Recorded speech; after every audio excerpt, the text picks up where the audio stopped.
Championship in St. Louis, but in moments, he's set to deliver a strong message for John Cena. Plus, just when Tiffany Stratton thought she had overcome her biggest obstacle, we found out how wrong that was. What's the chance mindset now that Nia Jax is back in destructive form? And last week wasn't so awesome for The Miz. The return of Aleister Black and The Miz laid out. But there's a confident Miz's step tonight. The A-lister has Carmelo Hayes by his side, ready to take on Smackdown's newest star. And Damian Priest is here. His target is the megastar. Priest against LA Knight, with both men hungry for more after what happened.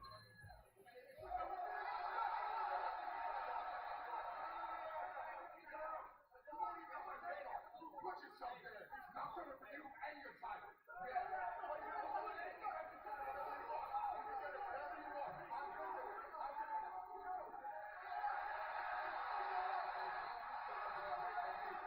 Yeah.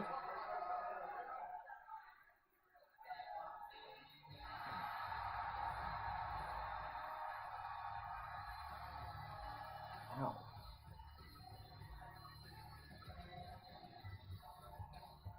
Ladies and gentlemen, please welcome LA Knight!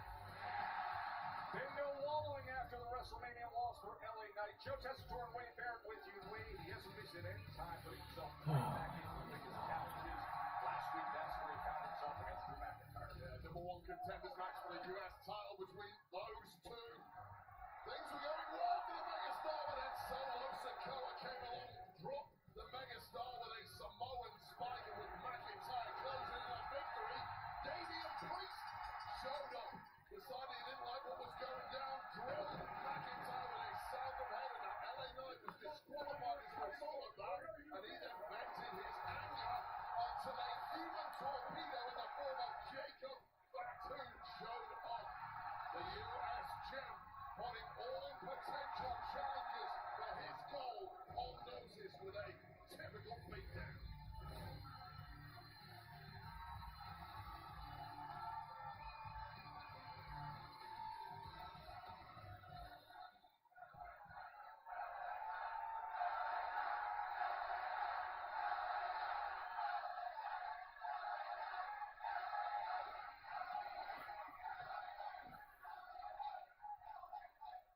Let me talk to you.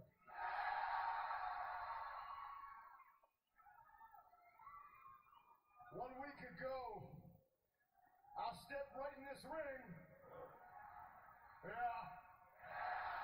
Yeah. And I said I want my rematch for my US Championship. Instead, what did I get? I got told, well, you're going to have a number one contenders match for a US Championship. I would say, if nothing else, I deserve my rematch, but that's okay. I did what I needed to do. I came in and had the match, but let's be honest, it didn't go my way. Now, why is that? Let's do a little bit of math. Why is that? Because right out here, Solo Sikoa decided to bring his pumpkin head looking ass out here. Gives me the spike, feeds me in, and then a little bit later, Jacob Fatu comes out here like this is his own personal jungle gym, bouncing all around. He's dropping moonsaults on everybody.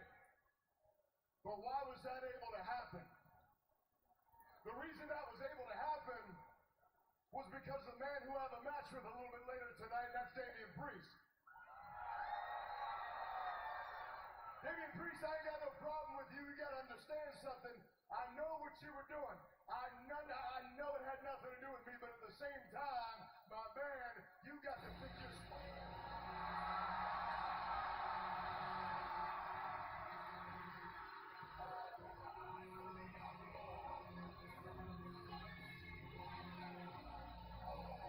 Priest got involved with LA Knight's business event last week, and now he hears his name and comes out in front of his crowd here at Wells Fargo Arena in Des Moines. In fairness to Damian Priest, he was trying to help the megastar last week. It did cause LA Knight to be disqualified and lose that number one contenders matchup to McIntyre, and understandably, a unimpressed is LA Knight. Drew got that DQ win, #1 status. Knight, you're right. You and I do not have a problem. We're cool, man. And last week, that was all about Drew McIntyre. WrestleMania happened. No excuses. I was good with moving on. But he couldn't keep my name out of his mouth. And then he mentioned my family. I just came out here to shut him up. Dude, look, I get all of that. I've had to chase dudes down, beat them down. I know. You want to knock your name out of his mouth. I get that. But you picked the wrong time. You picked my time, and now I didn't win my #1 contendership. If I'm honest, the bell rang because of you. I disagree with you, man.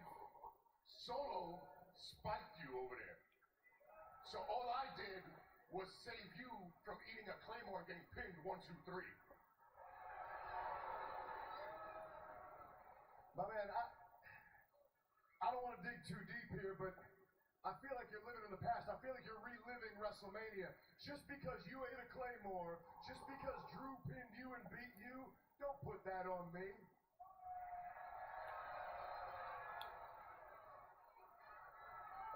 You don't have any idea how that was going to come out. I could have called him BFT right here. I'm just saying, don't let your failures be mine. The way I see it, this whole situation is because you lost your championship at WrestleMania.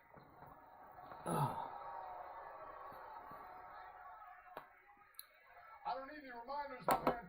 Look, I lost my championship. I get it. I understand that. But guess what? As soon as I lost that championship, I said, I'll tell you what, I'm going to come back. I'm going to fight for the thing the very next week. And then I'm not out here right now wrestling for this championship because of you. I can't say it any clearer.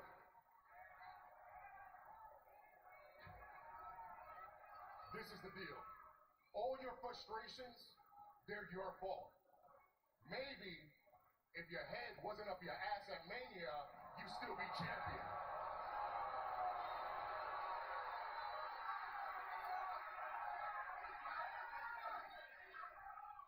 My man, the whole idea here is we ain't got a problem, right?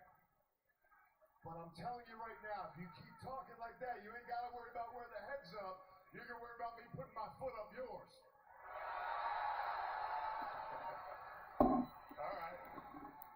We could do this back and forth for a minute. We can. Our match is later on tonight. Yeah. I don't see why we should wait. I don't see why they should wait. So what are you saying? I'm saying we get a referee down here and we do this right now. Yeah? Yeah. Wait, I don't want to wait. Do you want to wait? Hell no! Let's do it right away. Knight and Priest. It's next. Glad you're with us from the big crowd here in Des Moines, Iowa. Joe Tessitore and Wade Barrett with you. Friday Night Smackdown.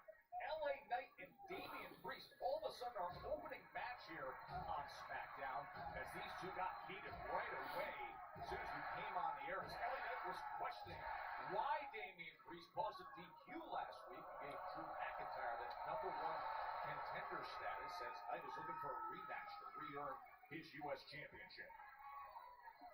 Both men with the top talk, both men aggravated by losses at WrestleMania. There's a hell of a lot riding on this match here. You cannot afford to take 2 big L's in a row.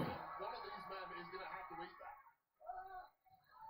Priest slams down Knight. Just the 4th time that they've ever shared the ring, but the first time they've gone one-on-one.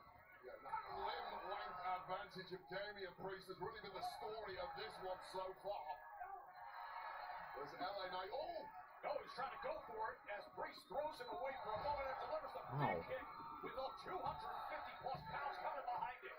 Knight gets the shoulder up. Well, if you ask me, that was a desperation play from LA Knight. Clearly attempting that BFT. He's getting eaten alive by the bigger, more dominant Damian Priest at this point, and the limb length has really completely neutralized the Megastar's offense. Absolutely. 6'5" is Damian Priest as he's climbing up top, thinking about going old school, but Knight tracks him right down.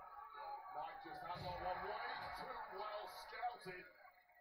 Just took a beat too long climbing the ropes, giving the megastar that championship caliber athlete that he is a little chance to recover and throw something back in the opposite direction. Mentioned how heated things got early on when we came off the air as both were giving their account of what happened last week. That match between LA Knight and Drew McIntyre, and then Solo Sikoa came and got involved before Jacob Fatu was cleaning things up, and now these guys going toe-to-toe as Knight starts to take control here. Damian Priest was just further antagonized. Oh! The jumping neck breaker by Knight into the cover, hooks the leg, and quickly Priest gets rid of him. Damian Priest antagonized further by that confrontation, I should say, with Jacob Fatu and Solo Sikoa as he entered the building here. It was like lighting the fuse, and I think the word from LA Knight set Damian Priest off over the edge, and a fight at that point was inevitable. It was. Big right hand from Priest as he tries to steady himself after the attack from Knight, who gets him up and slams him down. Yeah, Priest looks like he's hurting now, still clearly not quite recovered from that Sin City street fight, but catching the megastar, and this is danger moments for LA Knight here. Looking for the south of heaven. Instead, Knight able to counter, but then Priest comes roaring back. That left shoulder just barely gets up from Knight. That's how dangerous Damian Priest is. You see him sucking on oxygen. He's moving a little gingerly. He's clearly in agony, but he's so big, so strong. One shot from Priest will take anyone off their feet. Look at the megastar now. The wind completely knocked out of him. Yeah, I just consider what both of these guys have given and taken in recent years. The brutality in recent years, especially considering what happened at WrestleMania. And each of their matches was looking for the Razor's Edge this time. Instead, it's the megastar coming back at Priest. I agree with you, Joe. I think both men can well do with a week off to recover at this point. But coming off the back of losses, you don't want to take a week off. But what other people want? He's asking them, and he's set to deliver. Jump up, leaping elbow, the megastar looking for the win here in Des Moines. And oh, so close.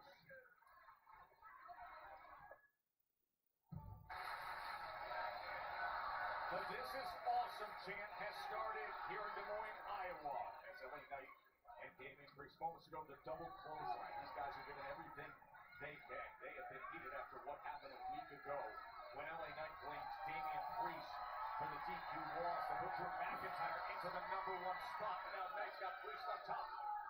Yeah, it's been LA Knight who really has been punishing Damian Priest for these last few minutes. The confidence normally oozing out of Priest is perhaps turning into desperation. But Priest now showing us all just how deep he can dig.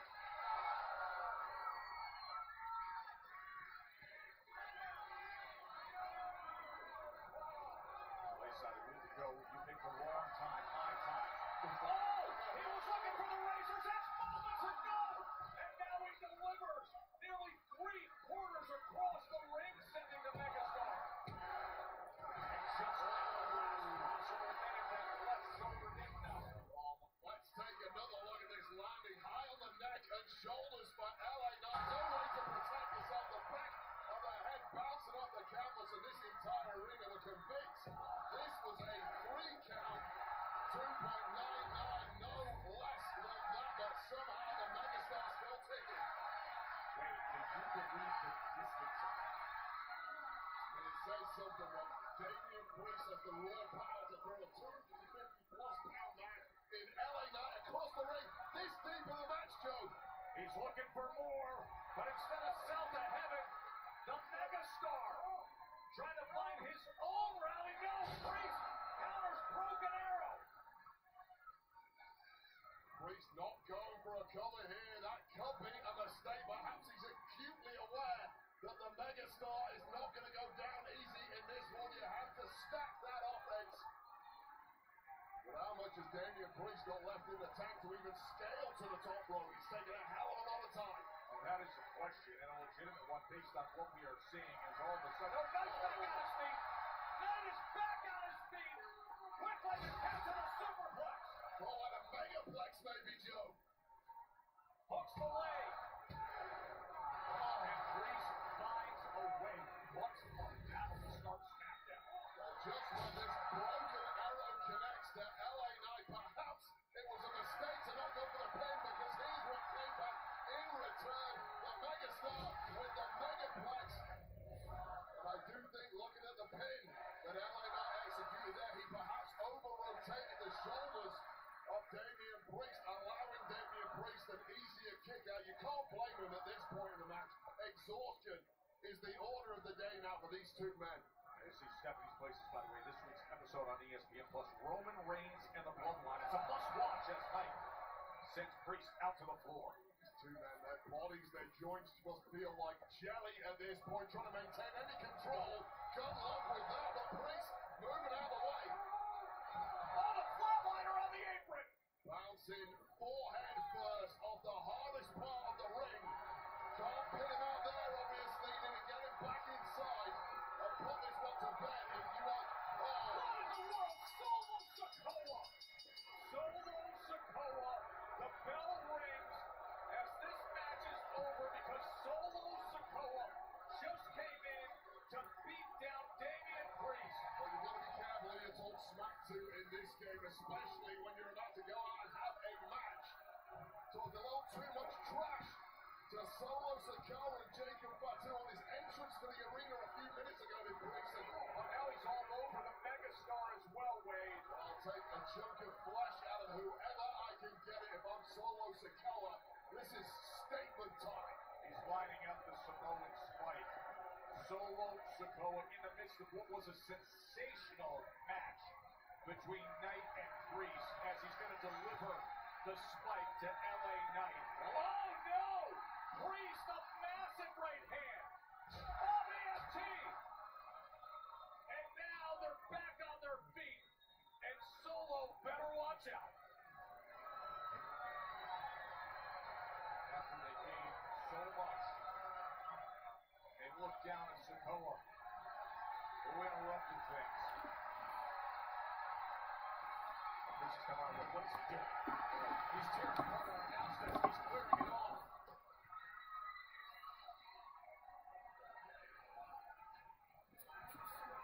Solo Sikoa's made a major faux pas here. He's about to get a Drew McIntyre treatment. Jacob Fatu comes out of nowhere. That human missile once again saving Solo Sikoa. But don't speak too soon, knowing the perpetual motion machine LA Knight is around. Knight, Samoan drop onto the desk. Fatu, the U.S. champion, one of the most violent and vicious of all. He is completely off the chain. Oh God, he's got a look in his eye. Oh no! Running hip attack into the barrier. Damn. He just moved the thing about 2 feet, and Priest's head just came right into the side. Well, between Solo Sikoa and Jacob Fatu, a major message has just been sent to anybody who may have eyes on that United States Championship of Jacob Fatu. Where Fatu and Solo Sikoa go, carnage will swiftly follow. Jacob Fatu and his U.S. Championship reign.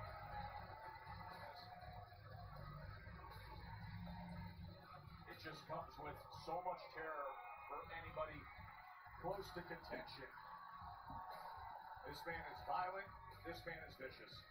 Banger of a match. What should have been our main event was just our opener, and our card is up in the air now, Joe. Of course, last week the whole world was buzzing with what we had for the main event. The TLC thriller won by the Street Profits, but not to get lost in the tag team division headlines, it was the debut of Fraxia. What a debut it was. Let's take you back. Braxium wowing us with speed, acceleration, and athleticism victory over Los Cars and the former NXT Tag Champs, moving on in style as they announce themselves as major players here on the blue brand. Now let's head over to our correspondent, Byron Saxton. Joe, Wade, thank you guys so much. Right now, standing by with the team that made their successful debut last week here on Friday Night Smackdown. Nathan Fraser and Axiom, otherwise known as Fraxium. And tonight, guys, you have another chance to go out there and show out. But this time, against Pretty Deadly. We're excited, Byron. You know, in NXT, we flipped the entire tag team division upside down. And on Friday Night Smackdown, we plan on doing the exact same thing. Ain't that right, amigo? I mean, did you see that TLC match last week? It was bonkers. Right, that's exactly what we're so excited to be here in SmackDown. This is the best tag division in the entire planet. Oh, on that note, I do have to ask. Yes, boys, coming through. Yes, boy, yes, boy. Excuse us, Byron. Big on. And if you're wondering, Byron, it is the purple, yes. Get it out of here, out of everybody's sight. Thank you. But it's good to see you, Fraxio. And it's good you want to compete against the best because SmackDown is home of the best and hungriest tag team division. Speaking of hungry, tasty debut last week. Very tasty. Don't forget who the two tastiest snacks are around. But I would admit, I'm enjoying having some extra European blood around SmackDown. It's really nice. It must be nice for you guys, right? It's new, it's exciting, and everybody loves you, and that's great, that's great. But I'm suggesting maybe we knock it down 20%, and we remember that opportunities are earned and not given. And we know how good you guys are, but more importantly, we know how good we are. But wait, just remember, we thought that, but then we were thinking, wait, do we know if they're any good? We decide they're not wrestling, they're not wrestling, know if they're any good, and sometimes, so then we spoke to Uncle Nick, and we said, can we find out if they are actually any good? Well, we're looking forward. Be careful what you wish for, pals. Oh, pals. Be careful. Oh, be careful, won't you? Ooh. Yes, boy!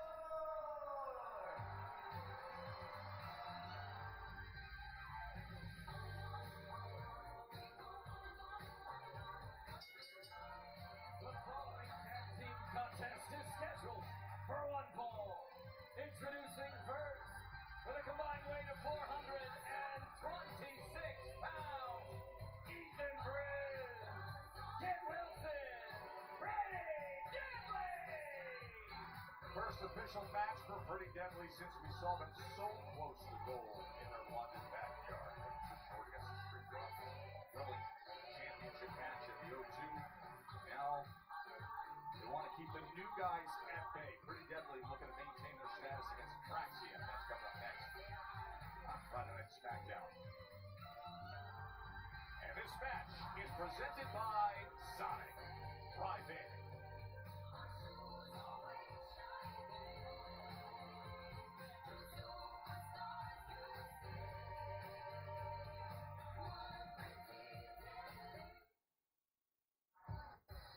Into a dome in LA. What a magnificent spot. It'll be home to Money in the Bank, and you can experience the non-stop excitement of Money in the Bank with On Location, the official fan hospitality partner of WWE.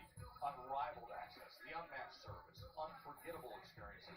Find your package at onlocationexp.com/WWE. Wade Barrett, look who's here, sitting right behind us. Michael Bisping, former UFC middleweight champion, UFC announcer, and 30 wins. And he's in town because UFC Fight Night is in Des Moines tomorrow night. That's one of your guys there, my man. The cow from Clitheroe, England, one of the toughest Englishmen to ever walk the face of the planet. And talking about tough Englishmen, yes, boys, Pretty Deadly in action right now. Far more aggressive in the ring version you've seen of them this year. Paid off. Number one contenders match. We're watching some Michael Bisping fights, perhaps.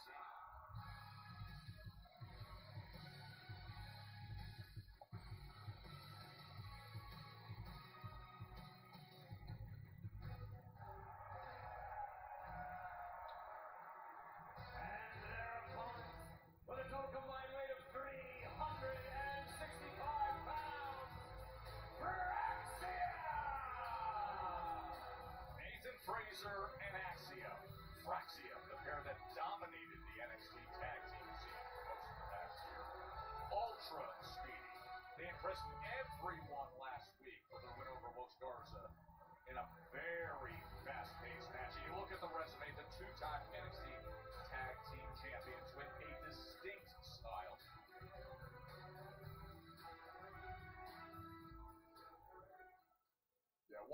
acquisition for Blue Brand by Nick Aldis, picking up Fraxium. Many people call Fraxium the best tag team on planet Earth based on their performances in NXT. I'm not personally ready to quite go there yet, especially after the performances we saw from 3 tag teams in last week's TLC main event. But I will say that Fraxium, are certainly heading in the right direction. Fraxium pretty deadly. This match presented by Sonic Drive-In.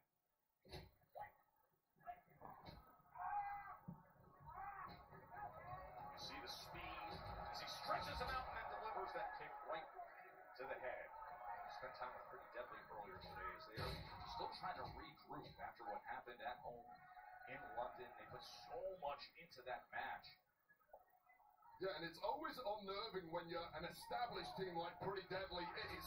When a new breakout team hits the scene, you feel like you know your place in the layer cake. You feel like there's a bit of a line forming to get an opportunity once again at the tag champs.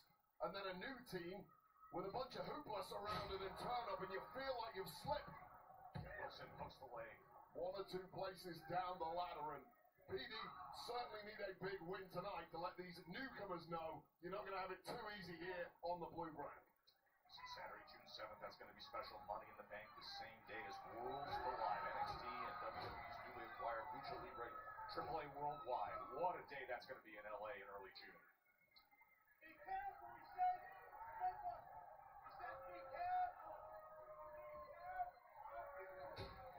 Talk about the speed, the pace, the athleticism of Fraxium, but sometimes there's no matching the power advantage that PD had. Although the quickness and maneuverability there was telling for Fraxium. TDT, and now all 4 men in the ring. And look at the pace that they pick up here as Fraxium comes in. PD have never faced anything quite like these two, and they simply have no defense for it. It's the dive train, time and again. To the outside, right to the barrier goes Prince. And Kim Wilson on the other side. Fraxium in control. Kim Wilson almost taking a dip into our front row there. And then it is this UK-Spanish alliance of Fraxium that now has full control of the English boys. Nathan Frazier is so fast. A former star soccer player, had a college scholarship. Tennessee Wesleyan, played 4 years of NCAA soccer. While he was doing that, he was training for pro wrestling on the side. He was on the indie circuit, side by side. In fact, here in Iowa at Seth Rollins' Black and Brave Wrestling Academy in Davenport. There you can see the fingerprints of Seth freaking Rollins all over Nathan Frazier, who is just a blur when you watch him in that ring. And it's really Axiom who's more the cold-blooded technician of the two. Oh! No slouch himself. And once again, that power game of Elton Prince is telling that. He catches him off the cross-body attempt and now throws him down onto the feet of Kim Wilson.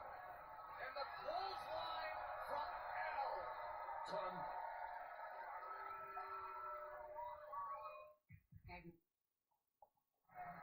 Big crowd here at the Wells Fargo Arena in Des Moines, Iowa.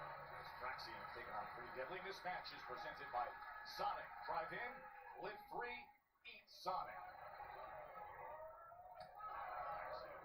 Desperate to get that tag out. Nathan Frazier.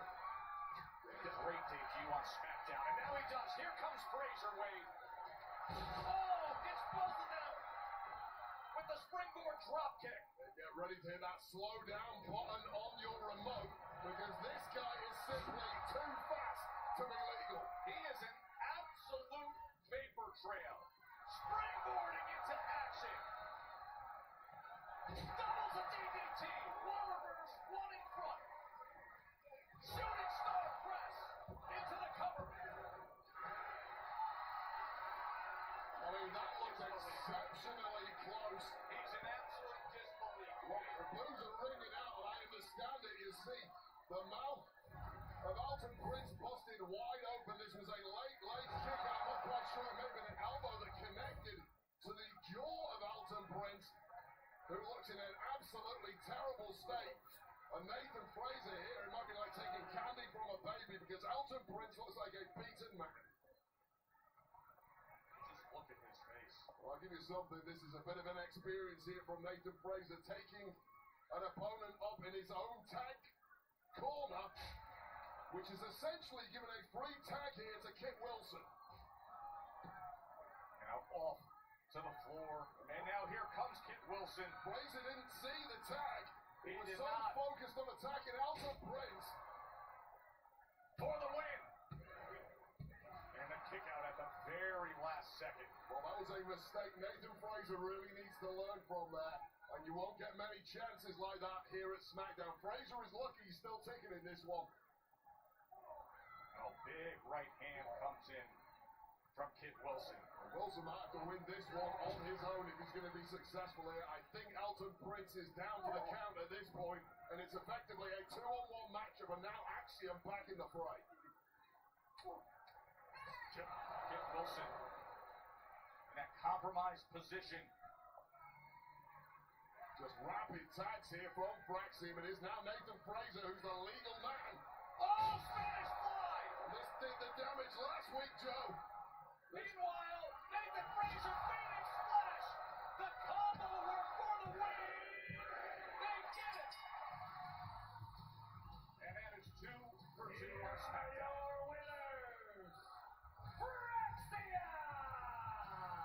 Well, it's certainly not beginner's luck for Fraxium. 2 weeks in a row now. Big W's against top-tier contenders. The Spanish fly from Axiom, stacked with his Phoenix Splash from Nathan Fraser. 2 weeks in a row, it's done the damage, and that could be the key to Fraxium one day winning gold here on the Blue Brand. Yeah, they are making a big statement early on in what is a richly talented and proven tag team division. Big win for Fraxia. You know, after watching the Street Profits win that TLC match last week, it's really brought some inspiration. And I would love Legion and myself to be able to get our hands some gold of our own. And we know that you just gave some time off to Liv and Raquel, so Liv can go film that movie. I'm just saying that when they come back, we would be honored to come talk to them. Just a couple of paper tag and then get dictator. Madam Chat. Gypsy, you can come at this.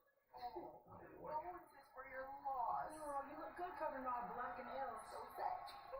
Nicholas, last week was raped, hijacked by the deep state of jealous women in the locker room led by none other than crooked Selena Vega. Chelsea, the numbers don't lie, and the referee counted 3. So that's the number I care about. Textbook collusion is what that is. We are talking about the United States Championship, Nicholas. You're not even from here. Neither are you, or you, or you. How dare you? Blasphemy. She's an American hero. That's right. Nicholas, don't make me take you to the Supreme Court. Well, good luck with that. I have a show to run, so unless there's something else... No, wait. What if I told you I won't take you to the Supreme Court and instead you will give me the recount that I deserve? I think you mean a rematch, and that's something we can certainly talk about, just not tonight, because tonight, Selena Vega's going one-on-one with Piper Niven. What? Yeah. What? Since when? Right now, How one-on-one. ridiculous! And hey, if Piper's successful, she'll be first in line for a title shot, and then maybe she could be U.S. champion, and then maybe you can be her secret heiress.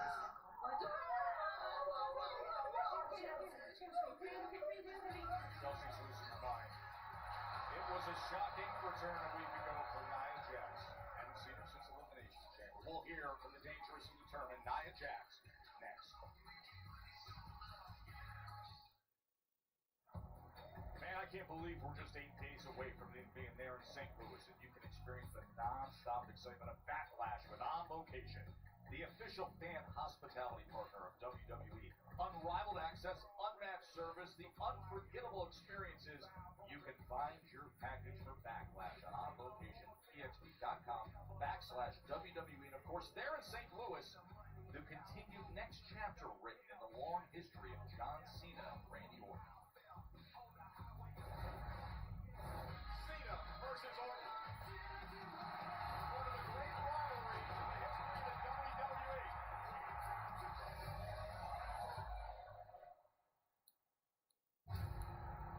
Two of the great champions of our era, Orton and Cena, to lock it up for the opportunity to become the new WWE World Heavyweight Champion. Tables, ladders, and chairs championship. The WWE is unifying the titles. There is going to be one top dog grand champion of the WWE. You want to talk about stakes? Those are big stakes. Cena's hanging on. Randy Orton puts the handcuff John Cena to the bottom rope. Cena took the rope off the turnbuckle.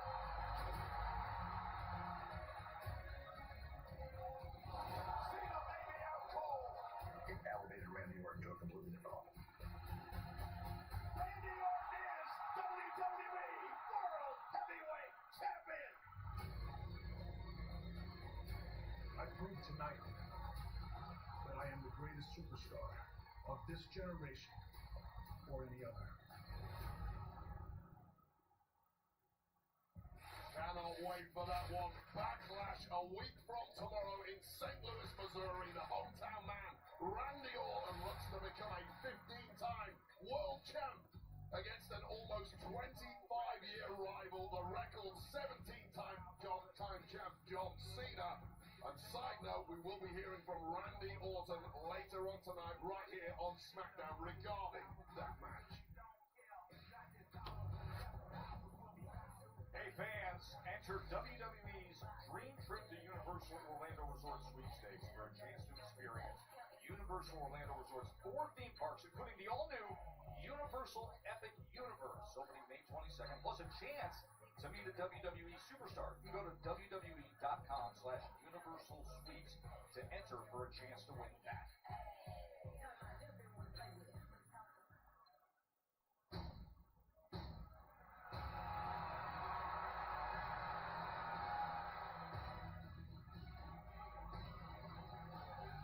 The hell? Ladies and gentlemen, please welcome Nia Jax! Well, Stein knows what it's like to be on top of all, a 2-time women's world champion. Oh, she also knows what it's like to avenge betrayal. Wait, that's what she was out to do last week and beyond.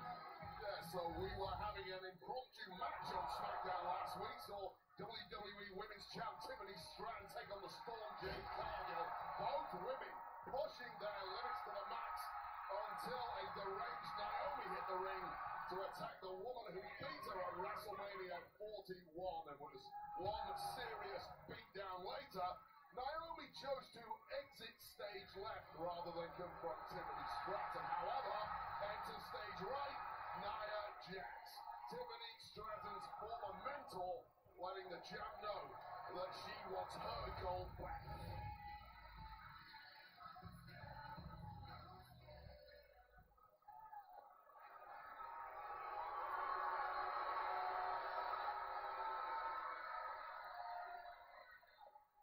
Thanks, guys.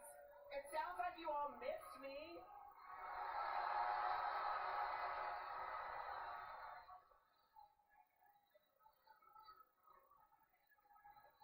Well, that was a warm welcoming, and I'm really happy I'm back. But you see, while I was gone, and your champion Tiffany Stratton was running around here like a Barbie doll with her head cut off, I was at home getting refocused, regrouping, so I can come back here and take what is mine. The WWE Women's Championship. It's Tiffy time!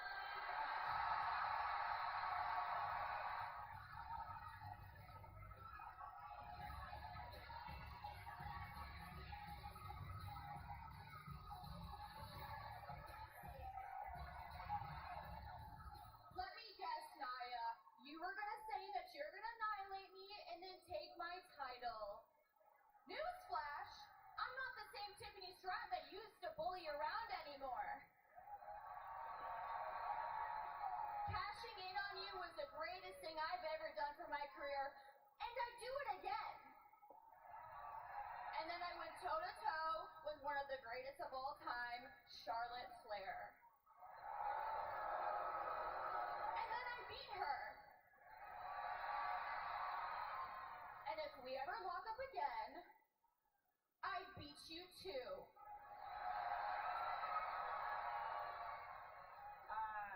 You offered me a rematch? No.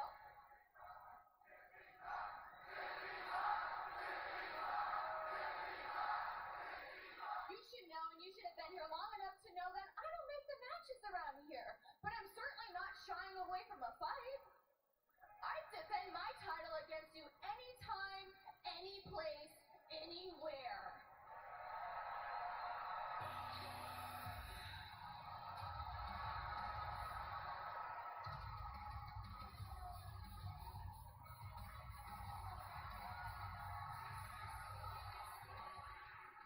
Well, looky.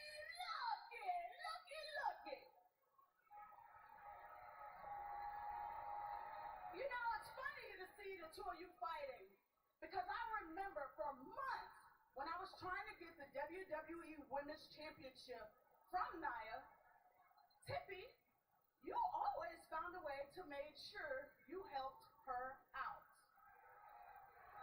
You two made my life hell. And you say that you've changed? Nah, Tippy. I've changed.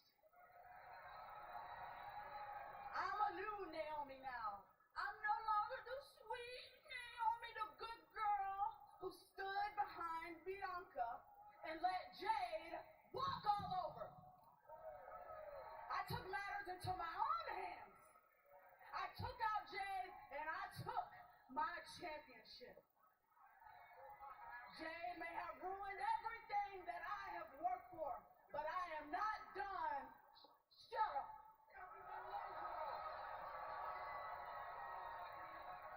I am not done going after gold. And not only will I push you onto a car, I'll push you under one.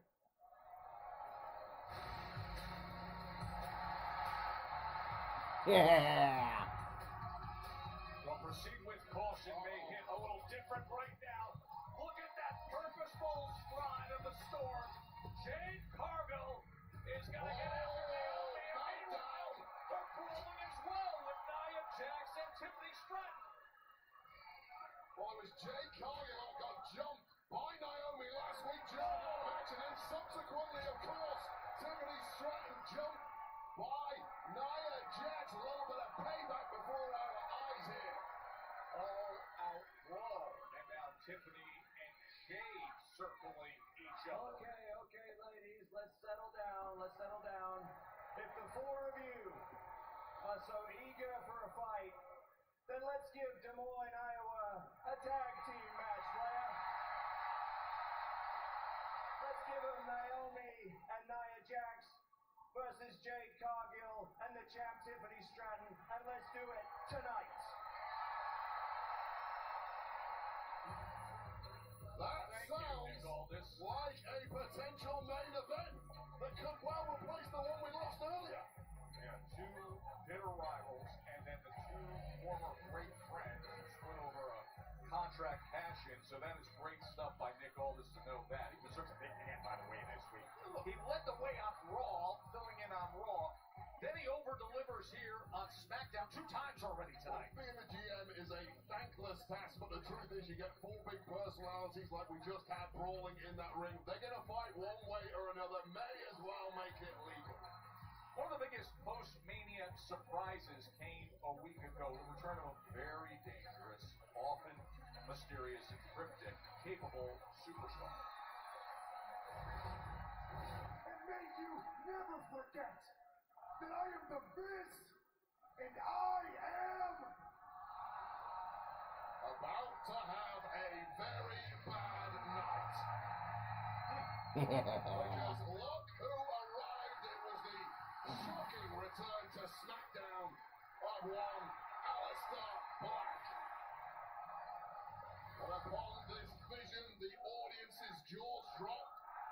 And soon after that, the body of the Miz would do the same. A specialist Muay Thai kick, Black Mass. Give the devil his due. Hey, you know what? I'm sick of people playing with your name, man.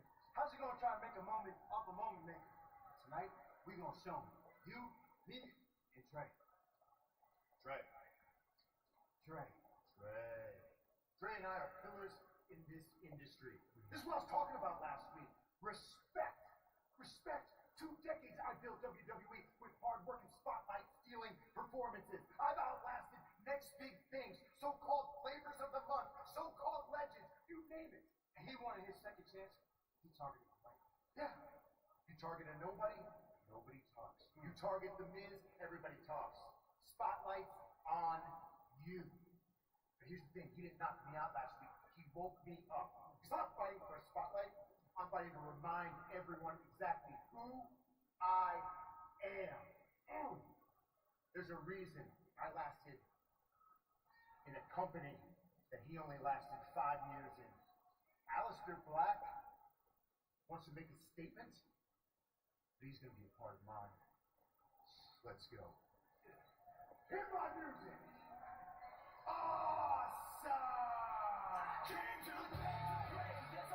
I am Mello with the 15-pound gold medallion Andre the Giant head. You get successes in this game, Joe Tesh. You're celebrating it. What a massive success that was for Mello.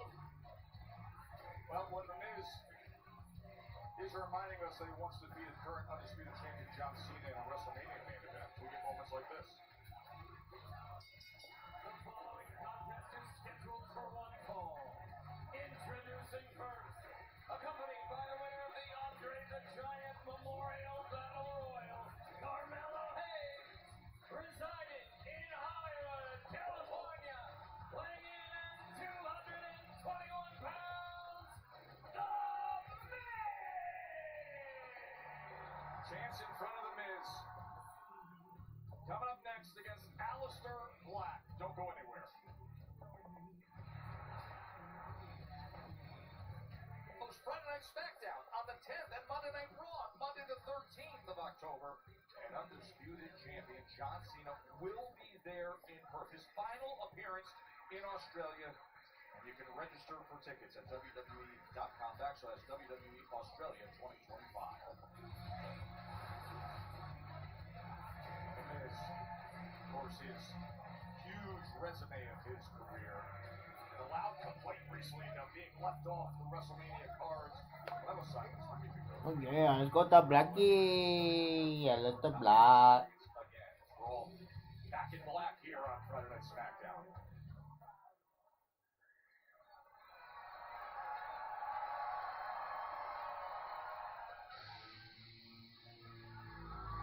Hell yeah.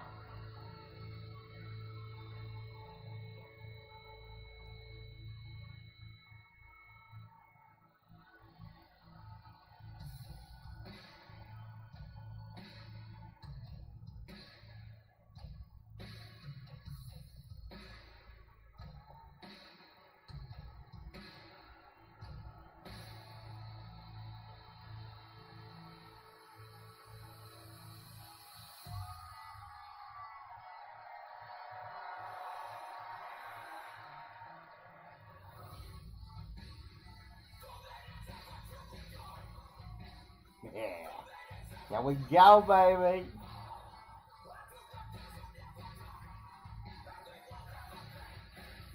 has been 1,663 days since Aleister Black has had an official WWE match. It's October of 2020. Like takes really curious past, of course, that Aleister Black has been on. Now comes with a concerning destination for so many in the Smackdown locker room. Unnerving, otherworldly presence. Somebody I've not seen in the locker room all day this week. All day last week, he just appears and causes devastation with precision strikes. A ton of questions surrounding the return of Aleister Black, and top of the list for me is why target The Miz. The Miz is convinced it's because Aleister Black wants to stand in the Miz's gigantic spotlight. He's targeting one of the biggest names with one of the biggest resumes. It remains to be seen if that is indeed the case. But it has woken up something inside of the Miz, who has his work cut out in Aleister Black's first match back. Oh, he goes spinning. Of course, that black mass laid out The Miz a week ago. He is so dangerous as a striker with that spinning kick. Once bitten, twice shy. If you're The Miz, that connects. It is game over this evening. He is acutely aware more than anyone just how dangerous this man is. Trying kicks of his own, major faux pas against a Muay Thai expert like Aleister Black. He's so capable. Kickboxing, pedigree, Muay Thai, everything he's capable of doing. As The Miz now all of a sudden gets on the attack. There are two versions of The Miz. There's the mind games playing version, likes to laugh and joke, and then there's this version that is a two-time line slam. That half clinch into the knee, into the blade sweep, that hardcore Muay Thai move. Yeah, expert precision by Aleister Black, who trains with Muay Thai world champs Liam Harrison, Andy Housen. And if Miz thought he was going to get away with a quick one this evening, we better think again. Miz goes for the kick. Black able to get out of the way. He's off to a very good start. Miz looks to counter. Catches that boot, but then there's that right knee that comes up again. You see the pedigree and the movement of Aleister Black. Straight right through the top of the torso of The Miz into the cover. Black is so skilled at this, he almost comes across as a Matrix-like performer. He's just a step ahead of The Miz. At every move so far, Miz's mistake has been trying to match Aleister Black in his own game. And the striking ability, he's accurate, he's powerful, he's fast. Peppering The Miz with shots from impossible angles thus far. He looks over at Carmelo, and with that one moment of hesitation, Miz takes advantage. Swinging Aleister Black's head right into the LED board on the apron.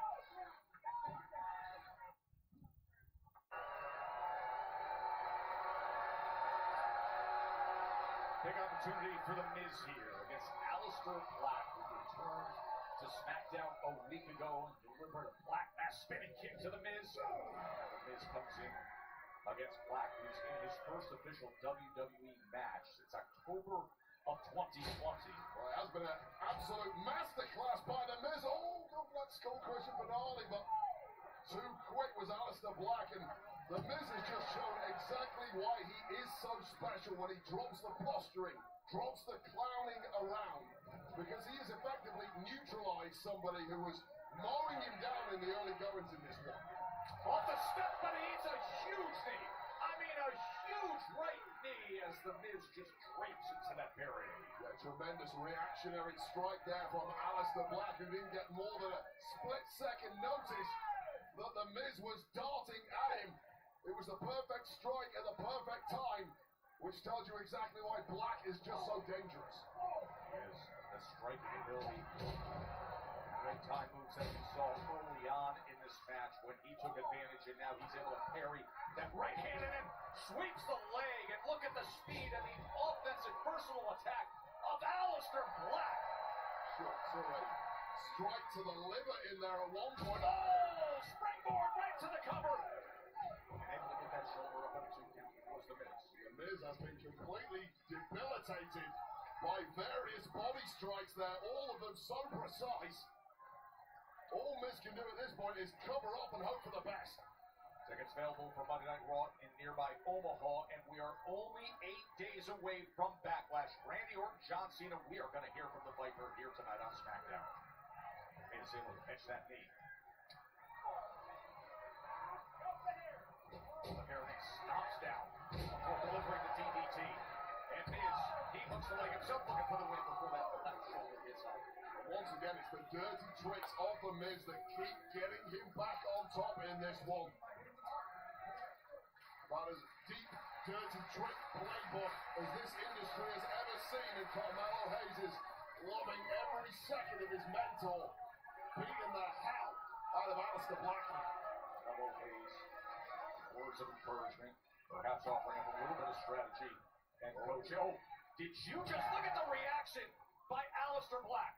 When you train with world champs in Muay Thai kicking your chest, these are just bouncing off for Aleister Black. Spinning elbow. Oh, big strike. Ban that move immediately. That is what the locker room is yelling. Punk to the jaw of the Miz. What a thunderous strike from Aleister Black, but Miz comes back and snaps down his head on that rope. I never want Aleister Black to kick me. Oh, he's looking for the skull-crushing finale. Can you believe that? Can you believe that cartwheel reversal counter? Well, the Miz can't believe it. Look into those eyes. The mysterious Aleister Black. He delivers again. I mean, you've got all the time in the world. Count to 300 here. Miz has no clue what planet he's on. When he puts that foot under that head and lifts up his potential victim. Oh, Carmelo Hayes gets up on the apron. And thinks twice. Oh, there's a roll up attempt. There's a roll up for the win. And the kick out by Black. There it is. There it is. Black Mass.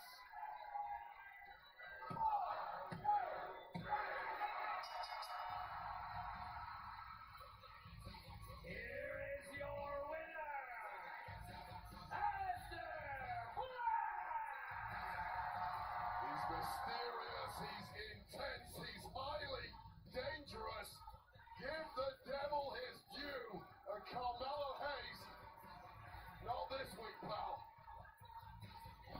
Live to fight another day. Does he want a piece of that? Face to face, Carmelo Hayes and Aleister Black after a massive black mass was just delivered to the chin of the Miz.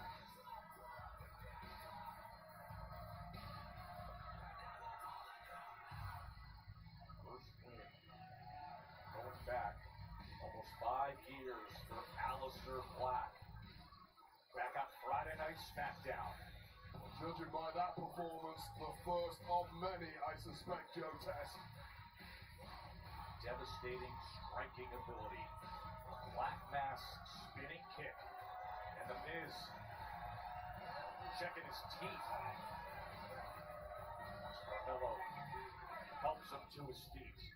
What a showcase win. Welcome back, Aleister Black.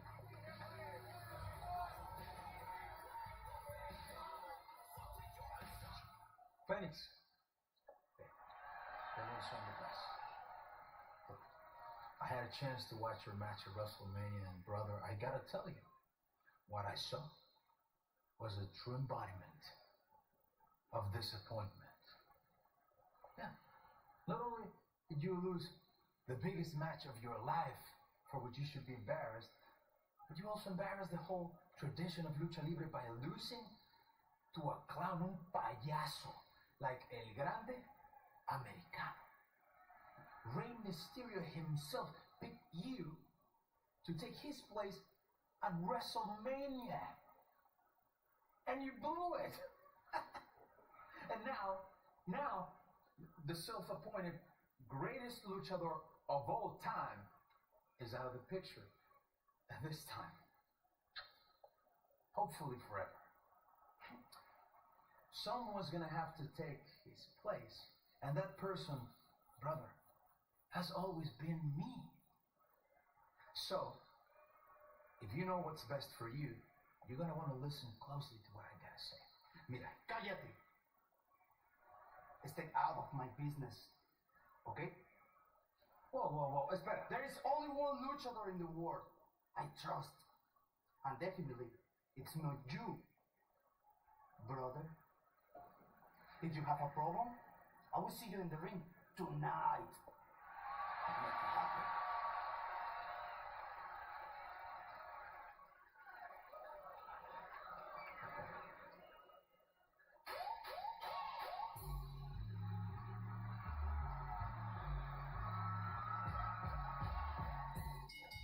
The following contest is scheduled for one fall. Introducing first, from Queens, New York, she is the new Women's United States Champion,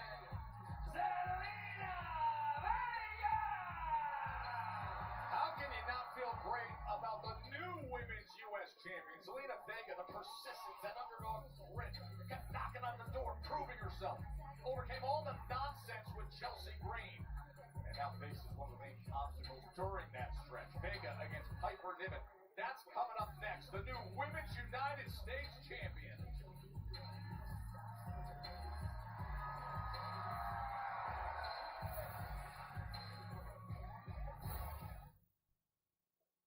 Sunday on WWE LFG. The LFG playoffs are here, so let's go. Back-to-back episodes mean double the elimination.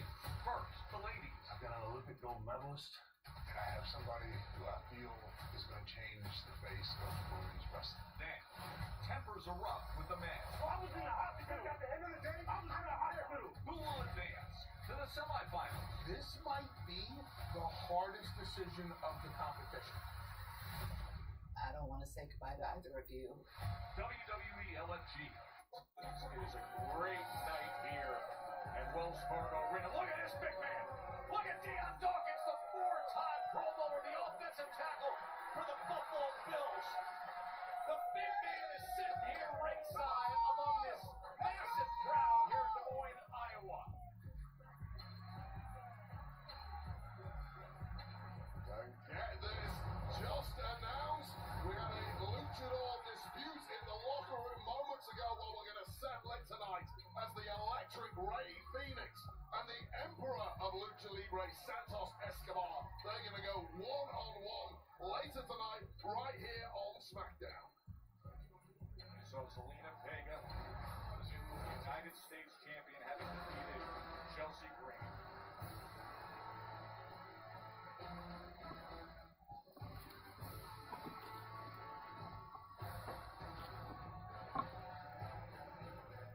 And her opponent, accompanied by Chelsea Green and Out of Fire, from Glasgow, Scotland, Piper Niven! And Wade, let's remind everyone what happened last week with Piper and her secret purpose partner, Alpha Fire. Yeah, well, it's been weeks of chasing, but Zelina Vega finally got her opportunity at the U.S. title last week.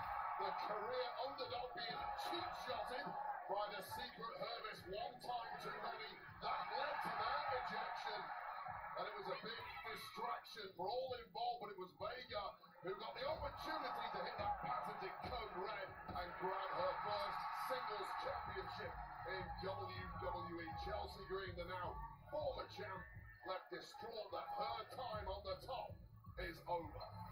She is distraught indeed. Chelsea Green, as there she is in full-on grief-stricken funeral mourning clothing, as she says to grieve the loss of her U.S. championship. I'll give you a little more on that in a moment, but how quickly things can change. For months with Piper escorting out and serving at the right hand of the U.S. champ, Chelsea Green, and now it's Chelsea without the title and Piper taking on the new champ. Well, immediately you see the disparity in physical advantages in this one, and Zelina Vega right from the off, the champ looks like a mouse lost in a maze. Well, there's a big lion coming to eat her in the form of Piper Niven. Piper, what a size advantage. Being stretched out by Zelina Vega. It'll be interesting to see the strategy that Vega takes in taking on Piper in a spot like this, who looks to just splash but misses. Well, that was a great strategy. Get the hell out of the way of that. Because it would have been a short night for our new champ had Piper Niven connected there. Zelina Vega, the new champion. Oh, and the big knee comes in, and Wade, never underestimate how much a title means to someone. It was an emotional scene this week on social media. Zelina Vega posting, bringing the championship to the 9/11 memorial and placing it on her late father's nameplate. That was a beautiful scene. Yeah, absolutely incredible from Zelina Vega. But contrast that with the emotions here from the former champ Chelsea Green. Big shoulder just takes down Vega. It was a sad lament in the physical form last week when Chelsea lost her title, and that has been extended here at ringside. But, I mean, when you look at Chelsea Green, you know, I ran into her earlier tonight. The black sunglasses, the black veil, the whole head-to-toe formal funeral outfit. I said, what are you doing? She said, well, many times in our country, in history, we collectively grieve. Incredible to think, but she was compelled to try to replicate as close to a similar outfit the Jackie O War during the presidential funeral back in the 60s. That was from Chelsea herself. That is what Come on, she said. Joe, have a heart. Lady Liberty. I mean, but to say that, to draw upon that's right from Chelsea's mouth as to what her intent was in this outfit tonight. Well, I think we're all in mourning and looking. Nobody is. Well, nobody is. Well, you're the only one who isn't. No. You have a heart of stone, Joe. There are maybe 3 people, and one of them is Chelsea Green herself. It is a wonderful story to see what Zelina Vega, the underdog, has pulled off. And everything she had to go through to get to that point as Piper Niven slams her down so hard. The celebrations are brief. The United States champion. You have to think, and this might not serve Chelsea well, if Piper Niven wins here in this non-title affair, perhaps she will be due an opportunity at the goal. Oh, there's no doubt. There's no doubt. But right now, Zelina Vega is in trouble. Piper's in control.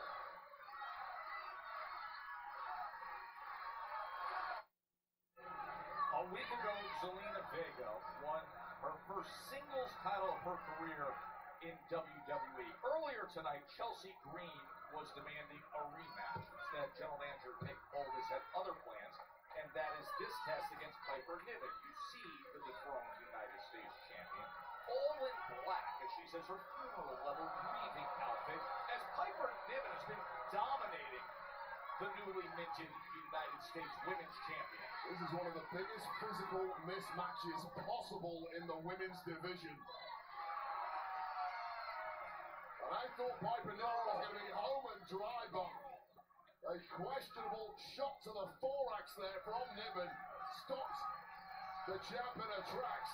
And how about this from Vega? A big knee to Piper Niven. Well, this has to be the answer, Vega. When you get the upper hand, you have to keep peppering your larger opponent with shots. But then, just like that, Piper slams her down.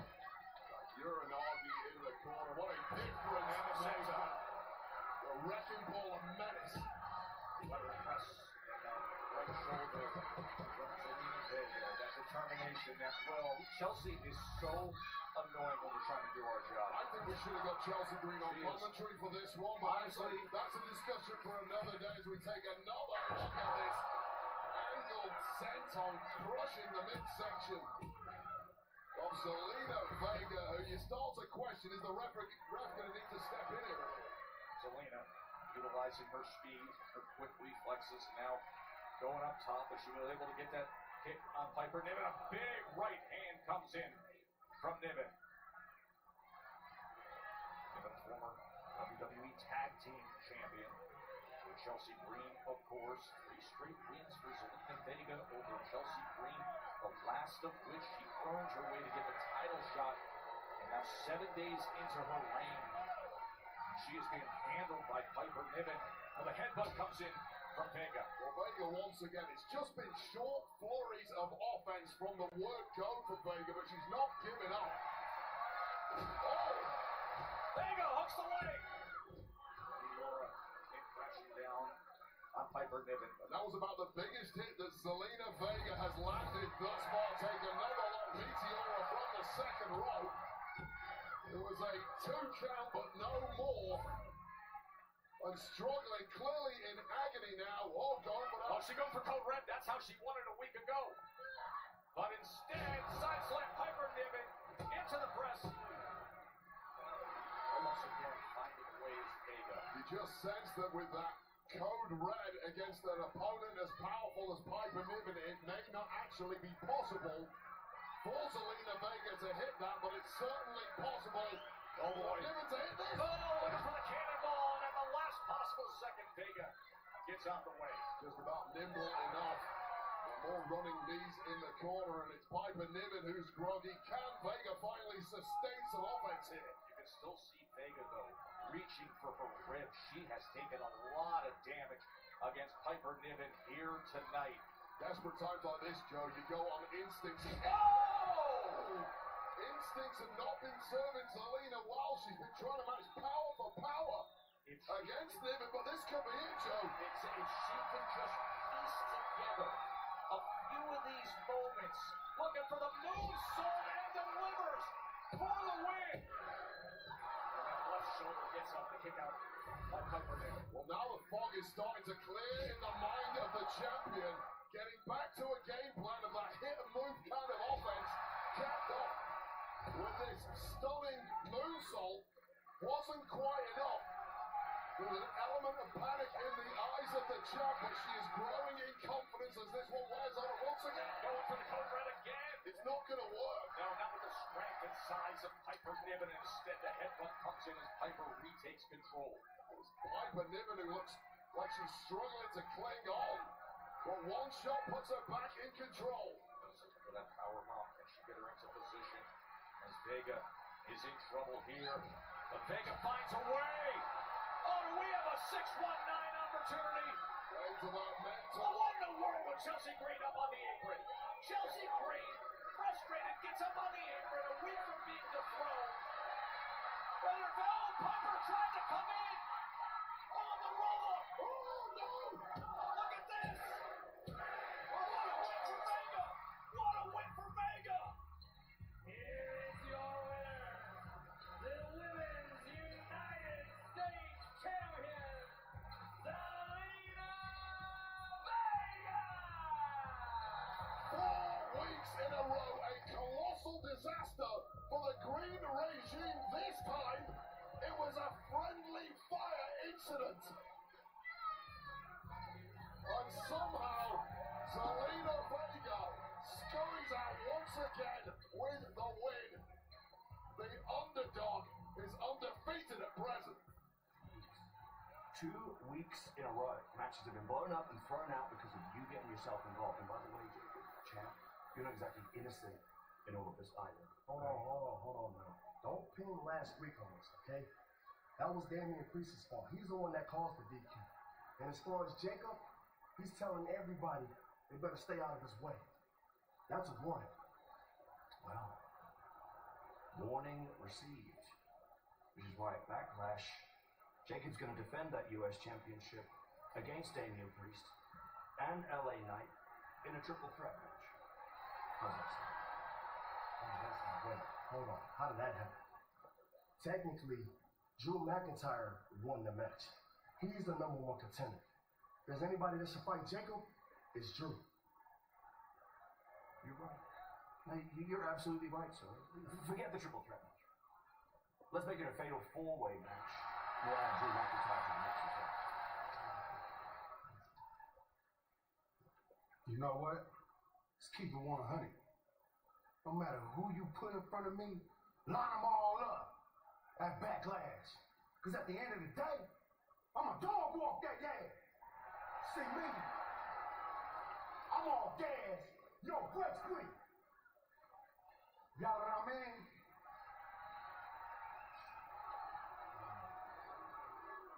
Nick, I see what you're trying to do. You trying to screw Jacob over. No, so you are.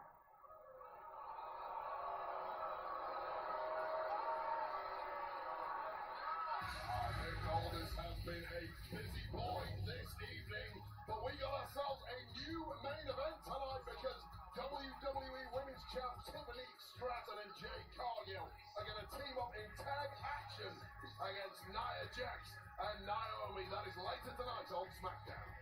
Coming up next, it's the Viper. A week ago, standing over John Cena. Another RKO. Trying to claim it for good at Backlash. We will hear from Randy Orton joining us live right here in front of this massive crowd at Wells Fargo Arena in Des Moines, Iowa. Don't go anywhere. More Friday Night Smackdown coming your way. Gunther's reaction to losing to Jey Uso and then attacking Michael Cole and coming to his defense and choking out McAfee. You got Lyra Valkyria and Becky Lynch, the Women's Intercontinental Championship. Of course, Randy Orton and John Cena and Wade. What was just announced officially?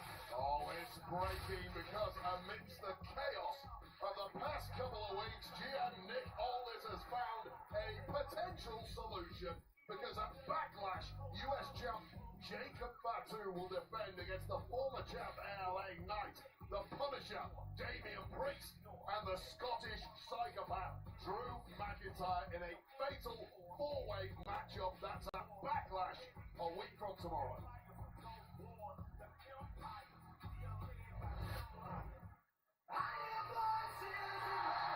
Yeah.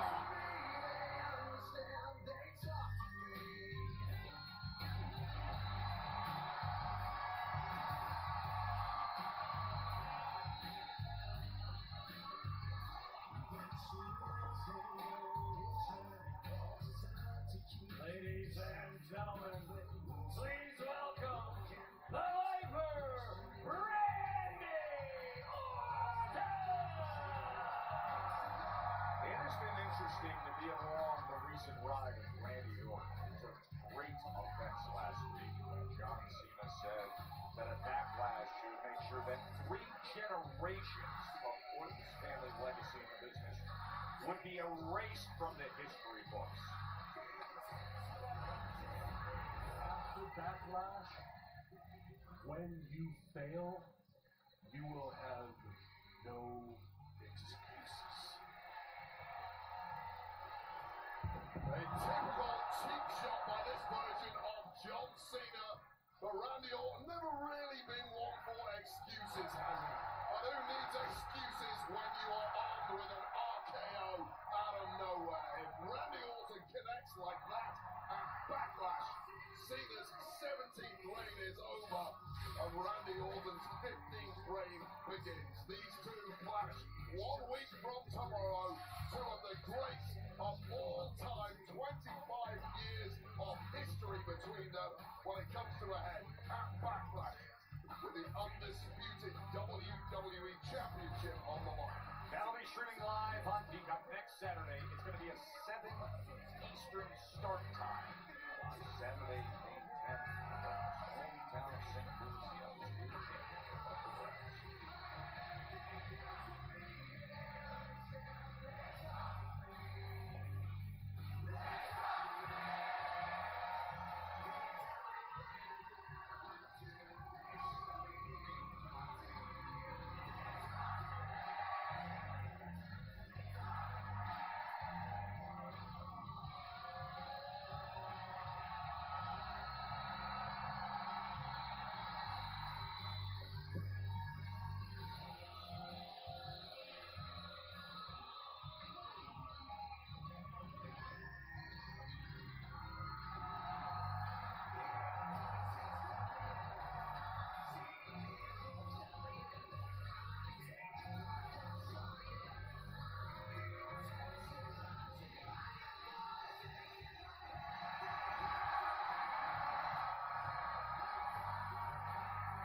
That iconic image of the Viper, the 14-time world champion.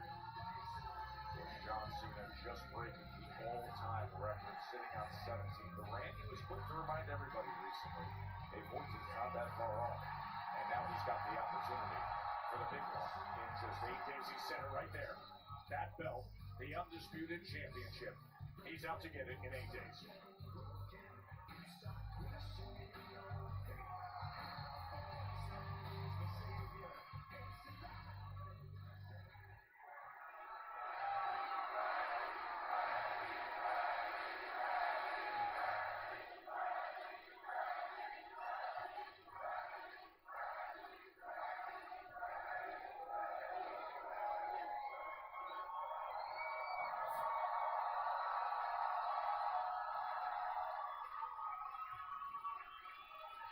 I know we're 2 hours in Des Moines, but welcome to Friday Night Smackdown!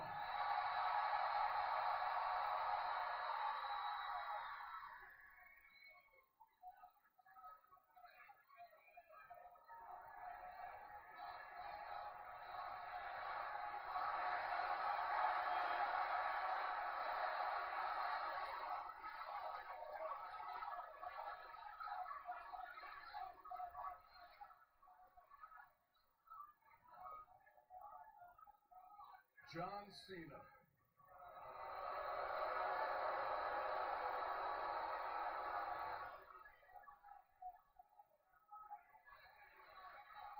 While the world couldn't see him, I could. It took about 20 years for all you to realize exactly what kind of man he is, but I knew from day one. He's arrogant, selfish,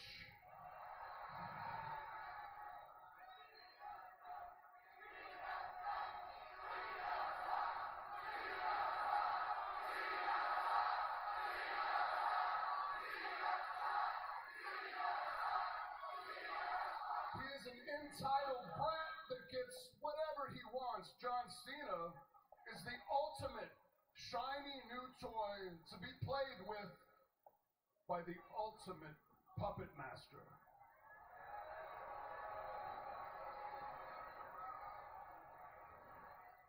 John, I gotta hand it to you, man. You're smart. You took advantage of the PG era. Oh boy, did you ever take advantage of the PG era. You were willing and quite frankly eager to be a real life walking, talking cartoon character, while I, on the other hand, did everything that I could to be true to who I am.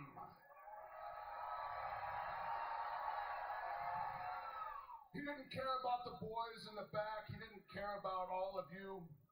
All that John cared about, all that he cares about, is his bottom line, which has brought him fame. It has brought him fortune. It has brought him right into the mainstream. It has enabled John Cena to make sure that every single month he has a brand new colored t-shirt come out to the merch stands, along with headband, hat, neckband, waistband, armband, wristband, jorts, I think there's sneakers, dog tags, and a little towel that says never give up. Anything he can squeeze his name onto, he's going to put at the merch stand so that all you kids go and grab it up. He wants to make sure that you love him even more than you already do.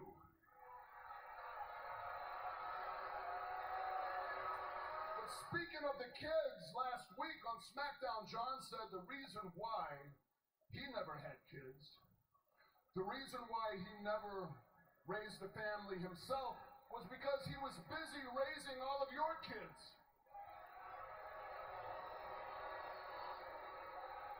John, the only thing that you have raised is the price of your merchandise, which the actual parents have to work a double and able to afford.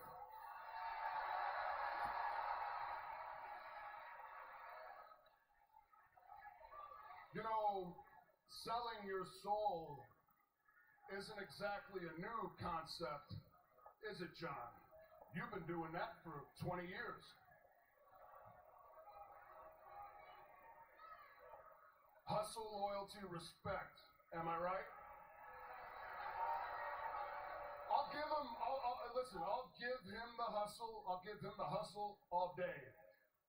But the loyalty, the respect, what happened to the loyalty and the respect, John?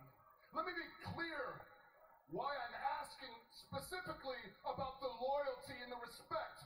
Because last week, you stood in this ring, looked me dead in the eye, and you said you were going to erase the Orton name from the history books. You said, as you stood in this ring and looked me square in the eyes, that you were going to erase everything that my family did in this industry. And I'm going to tell you right now, you are not, and you will not, over my dead freaking body. You say that you are the last real champion. Nah, John, you are the latest legend that I have to put down. And I'm gonna do so a week from tomorrow, Saturday, Backlash, my hometown, in front of my wife, my family, my kids, my friends, in front of the future generation of Ortons, in front of the future Orton legacy. I'm going to punt kick you so hard in that Lego-shaped head. It's gonna fly right off your shoulders and through the gateway arch. But not before I drop your ass with the 3 most dangerous letters in sports entertainment.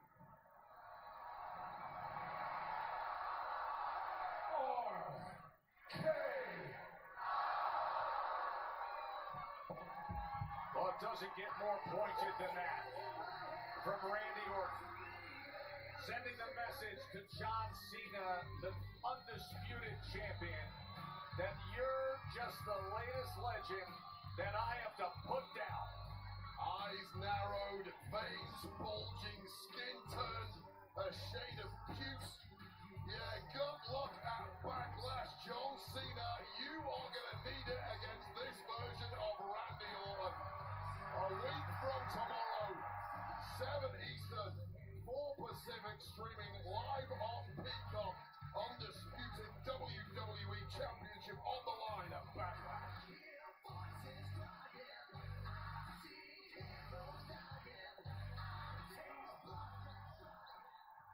Naomi, listen, you and I need to get on the same page. I'm gonna forget what you said to me out there, but my eyes are set on gold and Two-Face Tiffy, so as long as you figure out whatever you have to do with Jade and stay out of my way, we'll be good.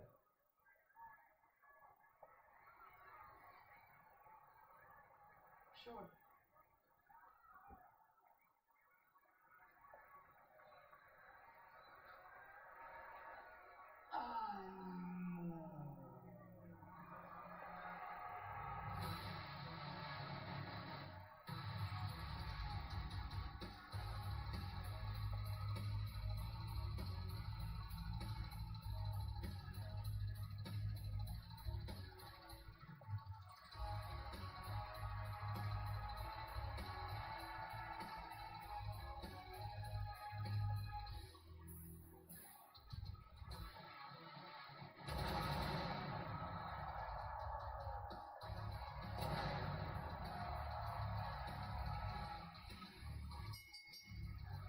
The following contest is scheduled for one fall. Introducing first, from Ecatepec, Mexico, weighing in at 182 pounds,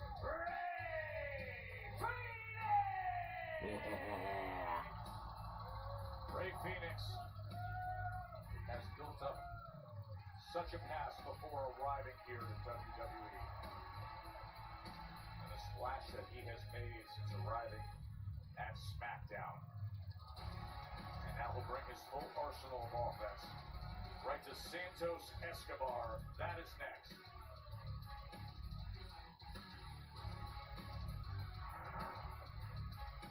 On June 7th, Los Angeles hosts 2 epic events.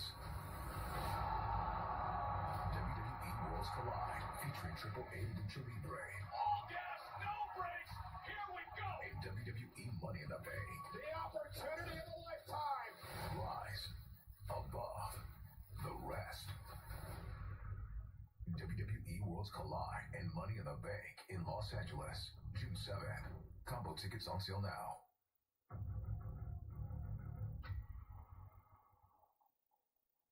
I mean, can you believe how good of an event that's going to be on Saturday, June 7th? Worlds Collide at Kia Forum.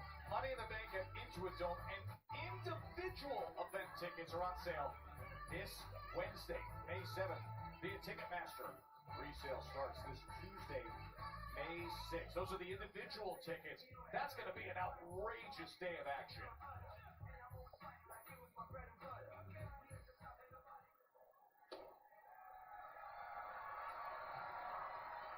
What's up, dog? What's up, man?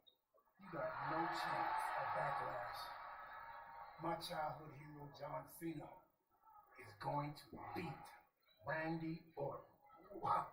Why would you say that? Because it's true. I say what I said, dog. Hey, You know hey, what's gonna happen. you know how you get down. I got you. I'll talk to you. Mean what I said, dog. Stop. Stop. Ooh, you keep on talking this? He gonna punch your head clean off your shoulders, dude. Oh, I'm not playing around. What John Cena told me that. You know what else he told me? What he said? What, He is the last real champ. He wouldn't lie to me. you need to stop.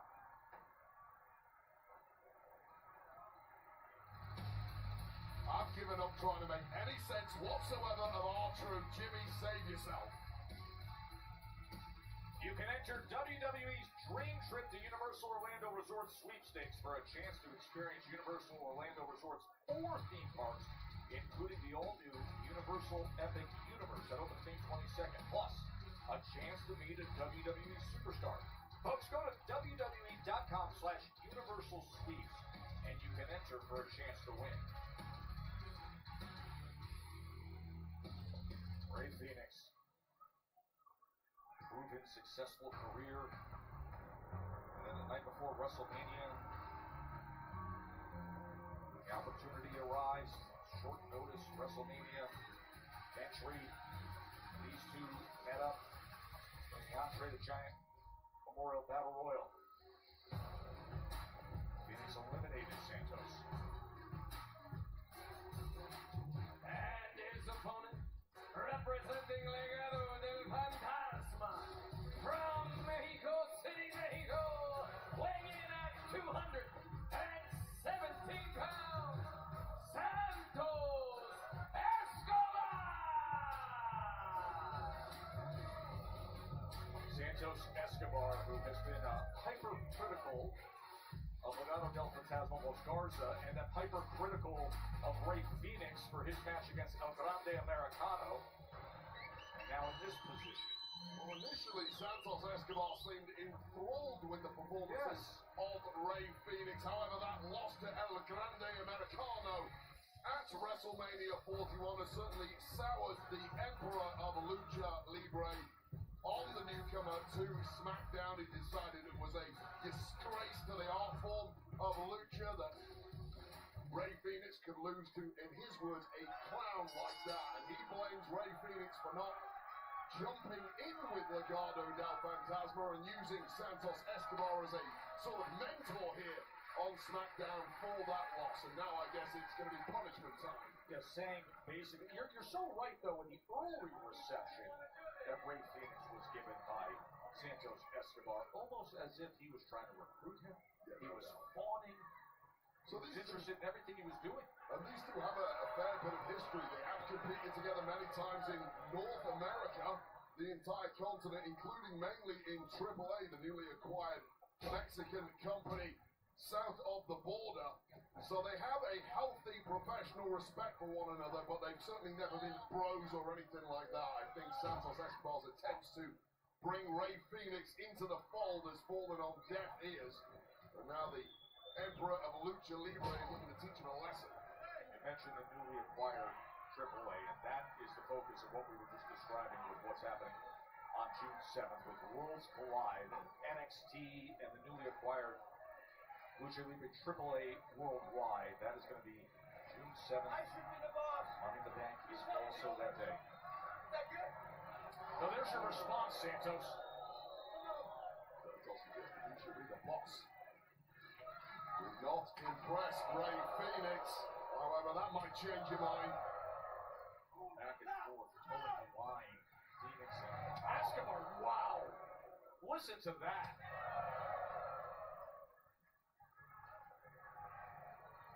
Now kiss the heavens in testing each other. And that puts down Phoenix. Listen to me. I should be the boss. You follow the orders, or we take over this place. Me and you. Together. Now. Trying to convince Phoenix while throwing out punishment.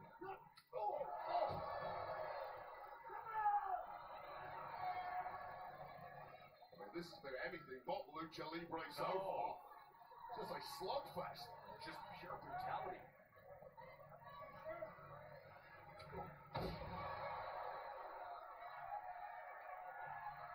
Listen to these exchanges, how heated it has become.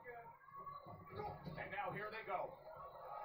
And this is what we're used to from Phoenix, as Escobar says, not now. Oh. I'll tell you right now, Joe, all of the luchadors in the locker room are so excited about the acquisition of AAA. They all see themselves as being the spearhead of this new global movement for Lucha Libre. But if you want to be the spearhead,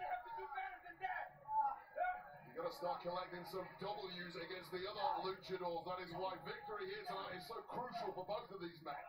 Escobar was able to neutralize Ray Phoenix for a moment there when Phoenix was looking to springboard. what that move is called. I'm going to call it a 916 for now, unless Phoenix has another name for it, but immediately half the block's doing what he does best. Ray Phoenix taking control of this one. The celebrated luchador who has made such a splash.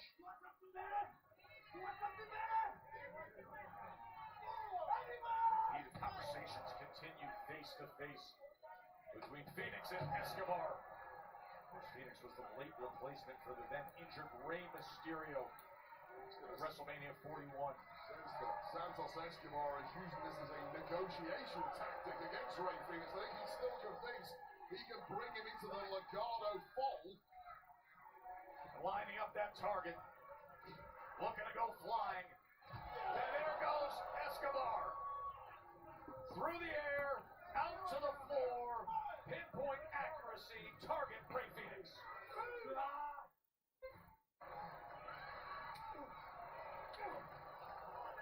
Santos Escobar has found a way to neutralize Ray Phoenix. Joe and Wade with you here at the Wells Fargo Arena. Massive crowd in Des Moines, Iowa. Here on Friday Night Smackdown. We're just 8 days away from WWE Backlash with Randy Orton and John Cena will meet up for the Undisputed Championship.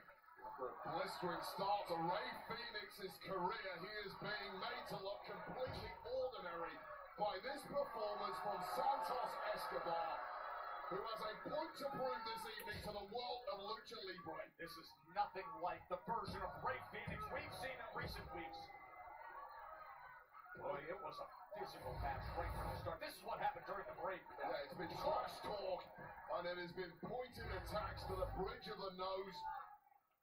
And pretty much a full-body workout for Ray Phoenix, and I'd be shocked if Ray Phoenix had got more than 3 shots in this entire bout. That's 4. Remember, Santos was so critical of Ray Phoenix with his performance at WrestleMania. He was the late replacement for Rey Mysterio. Took the loss against Grande Americano.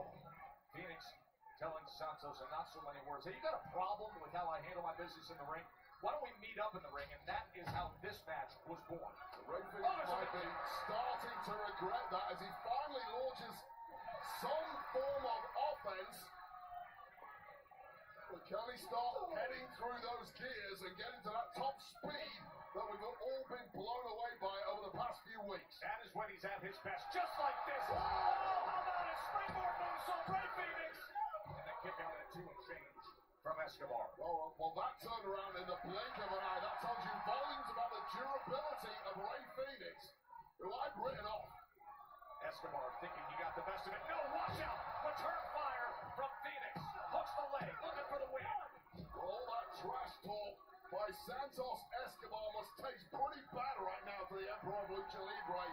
Did not capitalize on a massive advantage he had earlier on. The celebrated luchador. Escobar saying that top roll should be mine. So many heated exchanges when they were face to face to open this match, and now the wear and tear deep into it.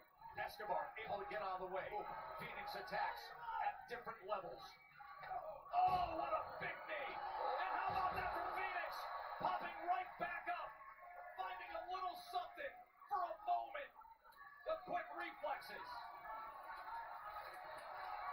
What a spectacular setting here in Des Moines, Iowa. Wells Fargo in a big crowd.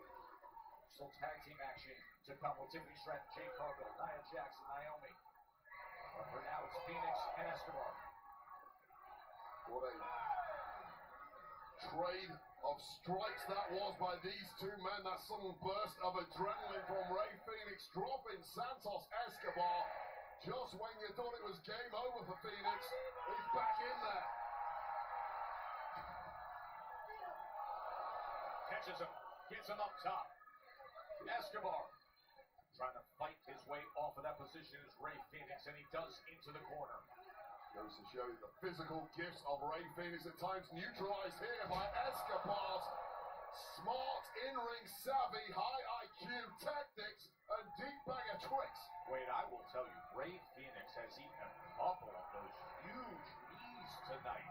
The level of respect that Santos has for Ray Phoenix, you know you have to hit Phoenix with your best shots. Santos knows him as well as anyone. He does indeed. And now Escobar trying to put things away right here. He's about as vicious and calculating as I've seen Santos Escobar in a long time. Something has lit a fire under the Emperor of Lucha Libre. This man wants power. He wants control. And he wants to claim the body of Rey Fenix tonight here on Smackdown.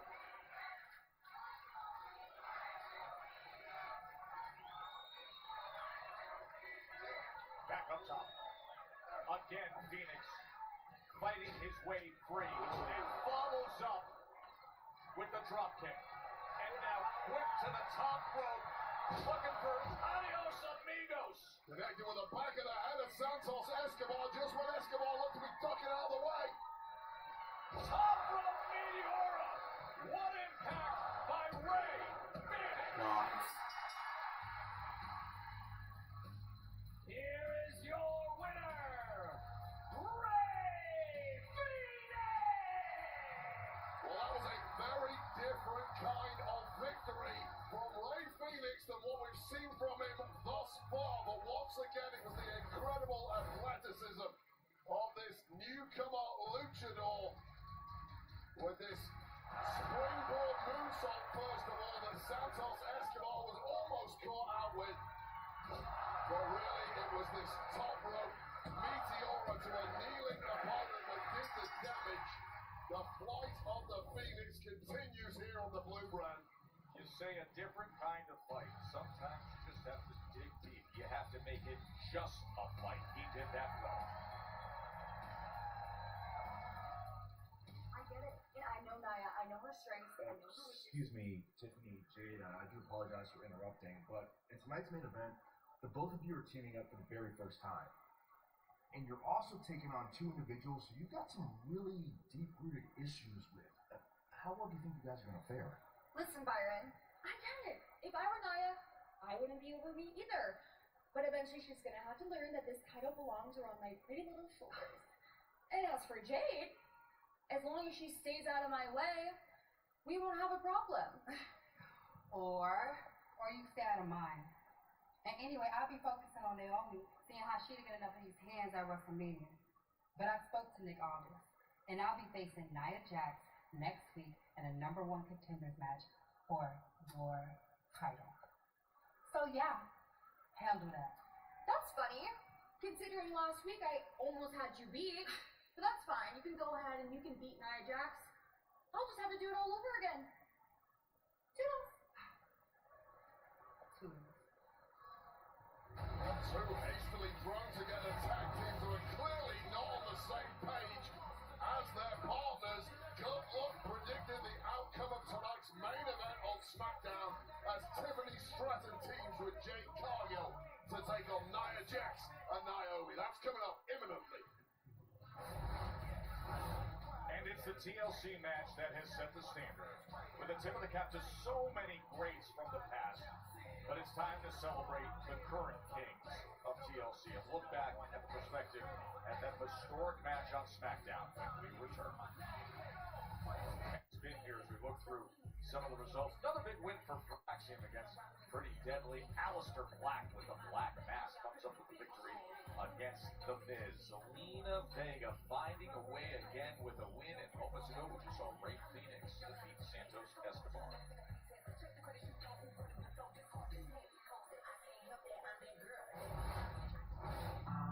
Tables, platters, and chairs.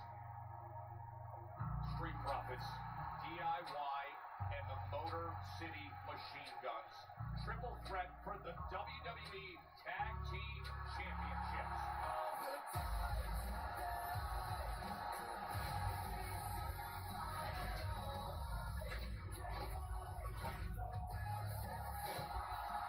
That right there is what this business is all about. That right there made dedicating our entire lives to this business worth it. We knew what this was going to be. There is no let-up in this TLC match.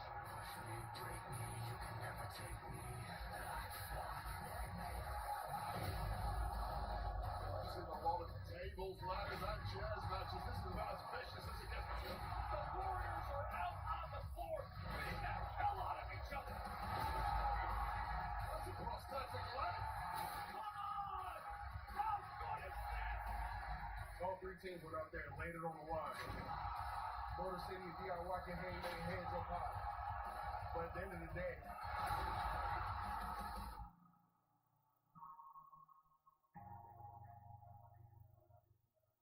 smoke, retain. Absolute instant classic.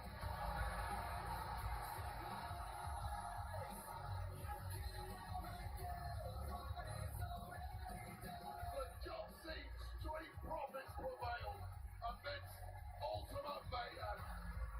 Right now, we really feel like we're at the top. And we want the smoke. When I need you the most, do you understand what I'm saying? ¿Entiendes? Yep.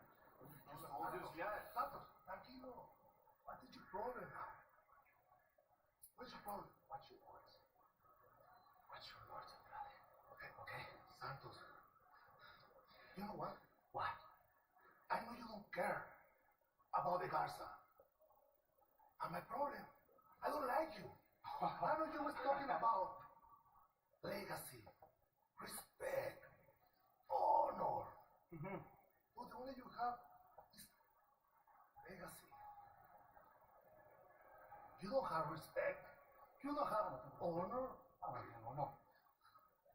Okay. What do you have? Huh? Let's go. Let's get out of here.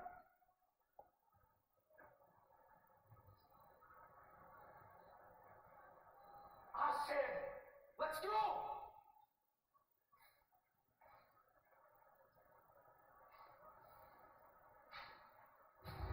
That after the loss to Ray Phoenix with Santos Escobar. Hey, next week, John Cena makes his return to Dayton, Ohio. We will hear from him the night before Backlash when he defends against Randy Orton. Speaking of Backlash, that's where LA Knight and Damian Priest will be opponents in a fatal four-way match for the US title. But the night before at Smackdown next week in Dayton, Ohio, they've got to team up together as they go head-to-head against the vicious Solo Sikoa and Jacob Fatu. And it is official for next week. They both want Tiffany's title. We'll get a one-on-one battle of the powerhouses. Jade Cargill against Nia Jax for the right to be the #1 contender. That is next Friday on Smackdown.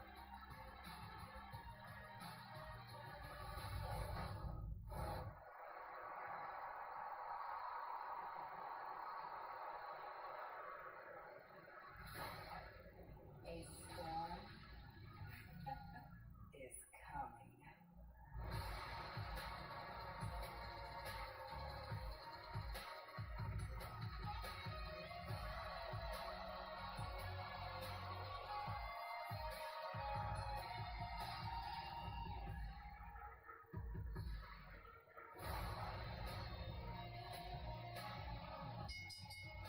The following tag team contest is scheduled for one fall. Introducing first, from Vero Beach, Florida, Jade Cargill.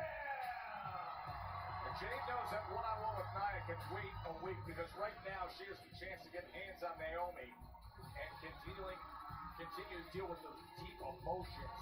That is arrived with a tag team opportunity when we return to Smackdown here in Iowa. Good main event coming your way.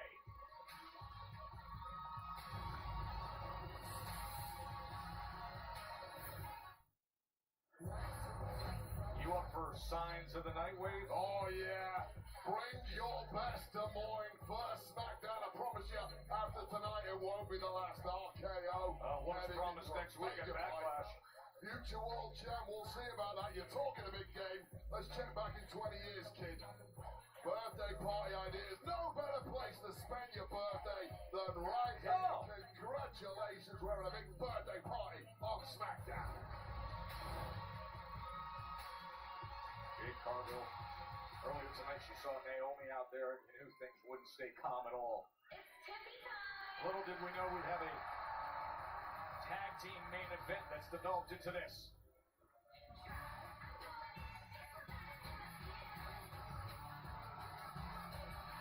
And her tag team partner from Prior Lake, Minnesota.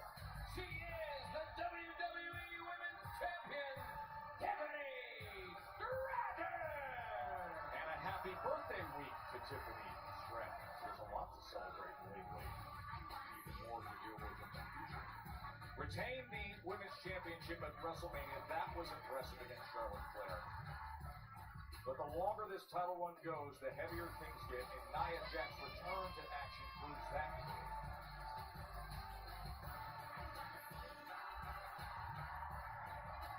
So you get past Charlotte Flair, you feel like it's going to be plain sailing. Immediately, Nia Jax comes after you, and your tag partner this evening, Jade Cargill, has even mentioned she wants it too. Now, they were in there a week ago together. Remember, 8 days away from Backlash. And Backlash is presented by Morgan & Morgan, America's largest injury law firm. Injured? Go to forthepeople.com. Orton and Cena next week in St. Louis, May 10th.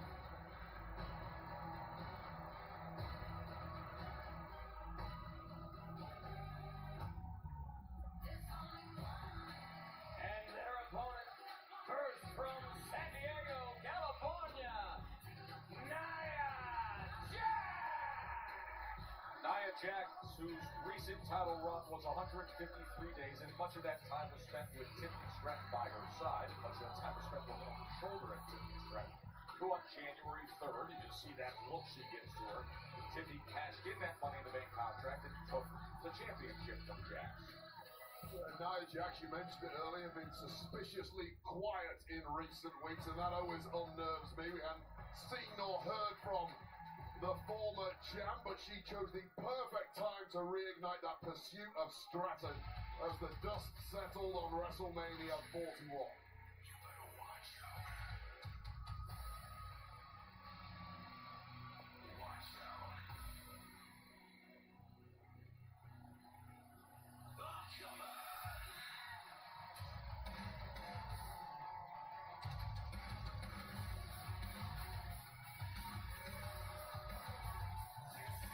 And her tag team partner from Orlando, Florida, Naomi.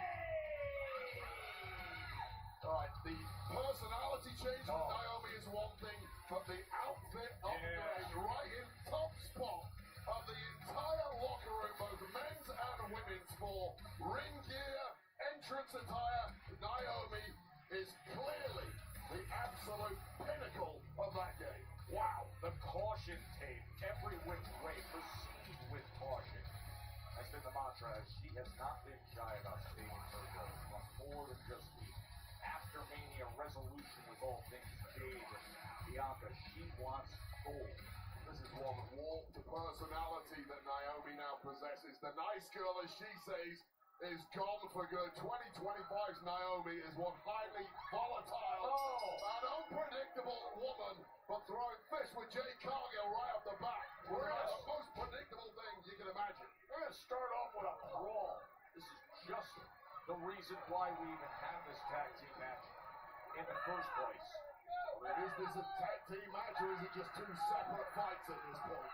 Well, listen, you know how much emotion runs between these four.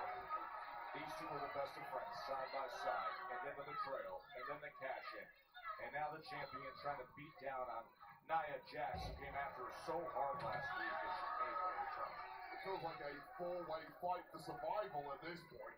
And then in the ring, what we saw at WrestleMania, Jade and Naomi.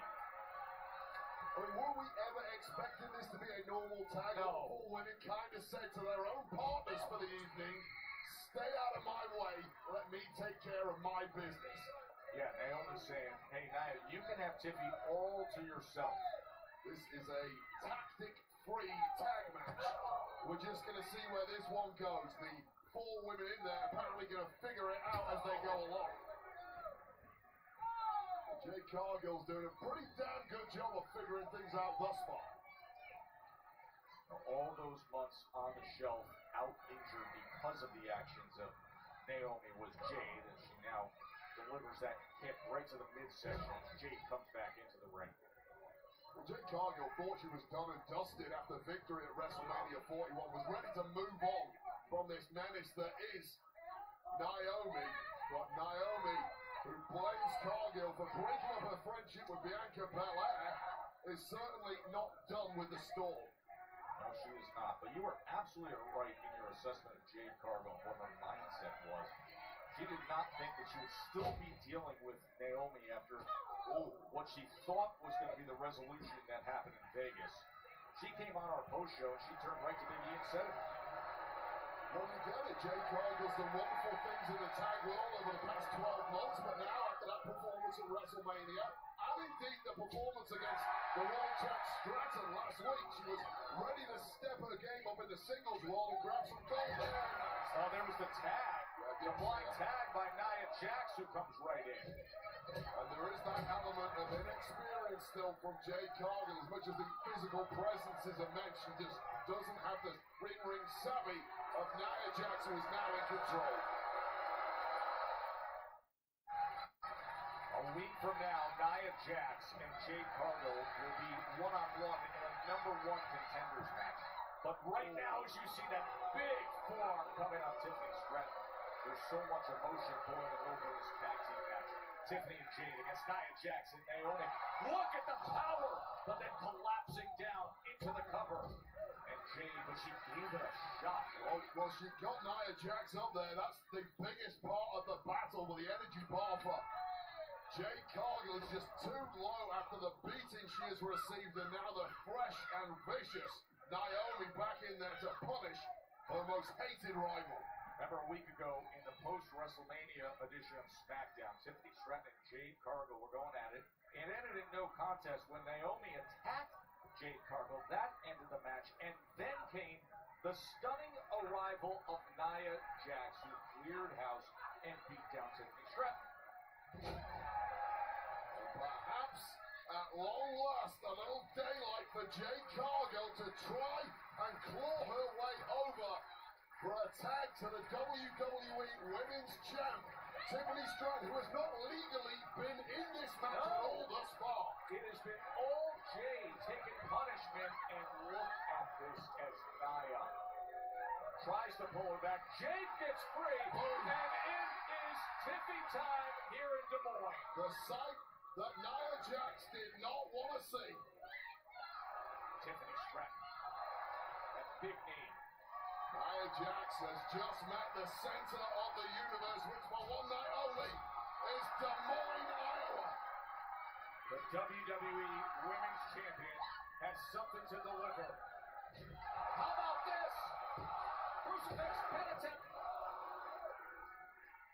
So close was Tiffany. Tiffany knows it too. It's rare you get the opportunity to take down Nia Jax. And to get this close, brilliant technique there from Stratton, who turned a potential Samoan drop into an offensive pin. Just a split second away from victory, and now she really has to drop the hammer. Boy, Tiffany could be in really good shape here. You see her reaching for her ribs, but in position for what could be. Oh, and Nia quick to her feet and brings the headbutt. And now, Nia, there is the Samoan drop. A little extra stank on that one for Tiffany Stratton. Oh, and the leg drop. And Nia said, what in the world? That was a blind tag, and there's the fact that they are not tag team teammates, and you can see her ordering her out. She was in position to close this. Well, that could have been game over there, but clearly both women looking to get the dub for themselves. Oh, split leg moonsault goes wrong. Tiffany gets the knees up. Well, what an error that may well turn out to be for the team of Naomi and Nia Jax. And Nia Jax is just fuming on the apron. Getting those knees up may have just saved a day as a fired up Jade Cargill comes in against her chief rival, Naomi. Superhero-like powers of recovery. About 2 minutes ago, Jade Cargill looked completely washed. Now she is, getting the best of her way. Totally refreshed, back on top, on a mission to be the #1 woman in this industry. A slamming into that corner. They're going to take care of business with Naomi. Naomi begging for mercy, but instead chokeslam into the cover for the win, and Nia Jax comes in to break that up.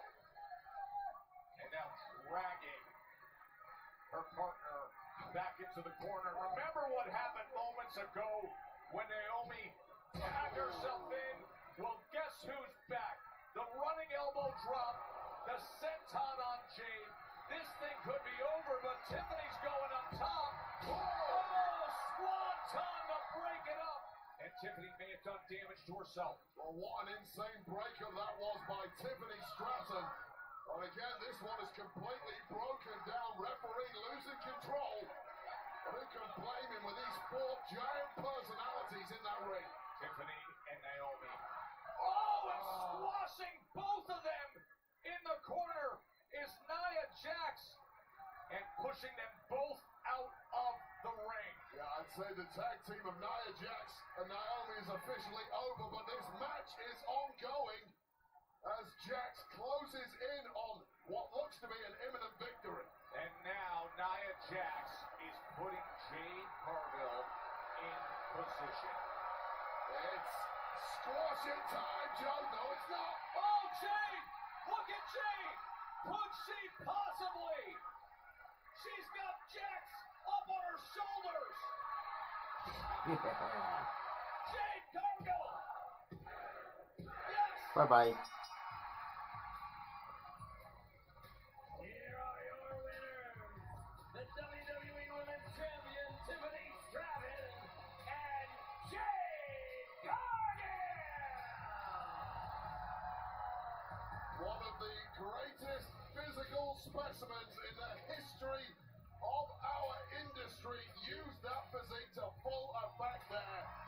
An epic powerbomb on Nia Jax, grabbing the victory for this strange team of Tiffany Stratton and Jade Cargill. And that perhaps explains the tension between these two former now teammates. So you want tension?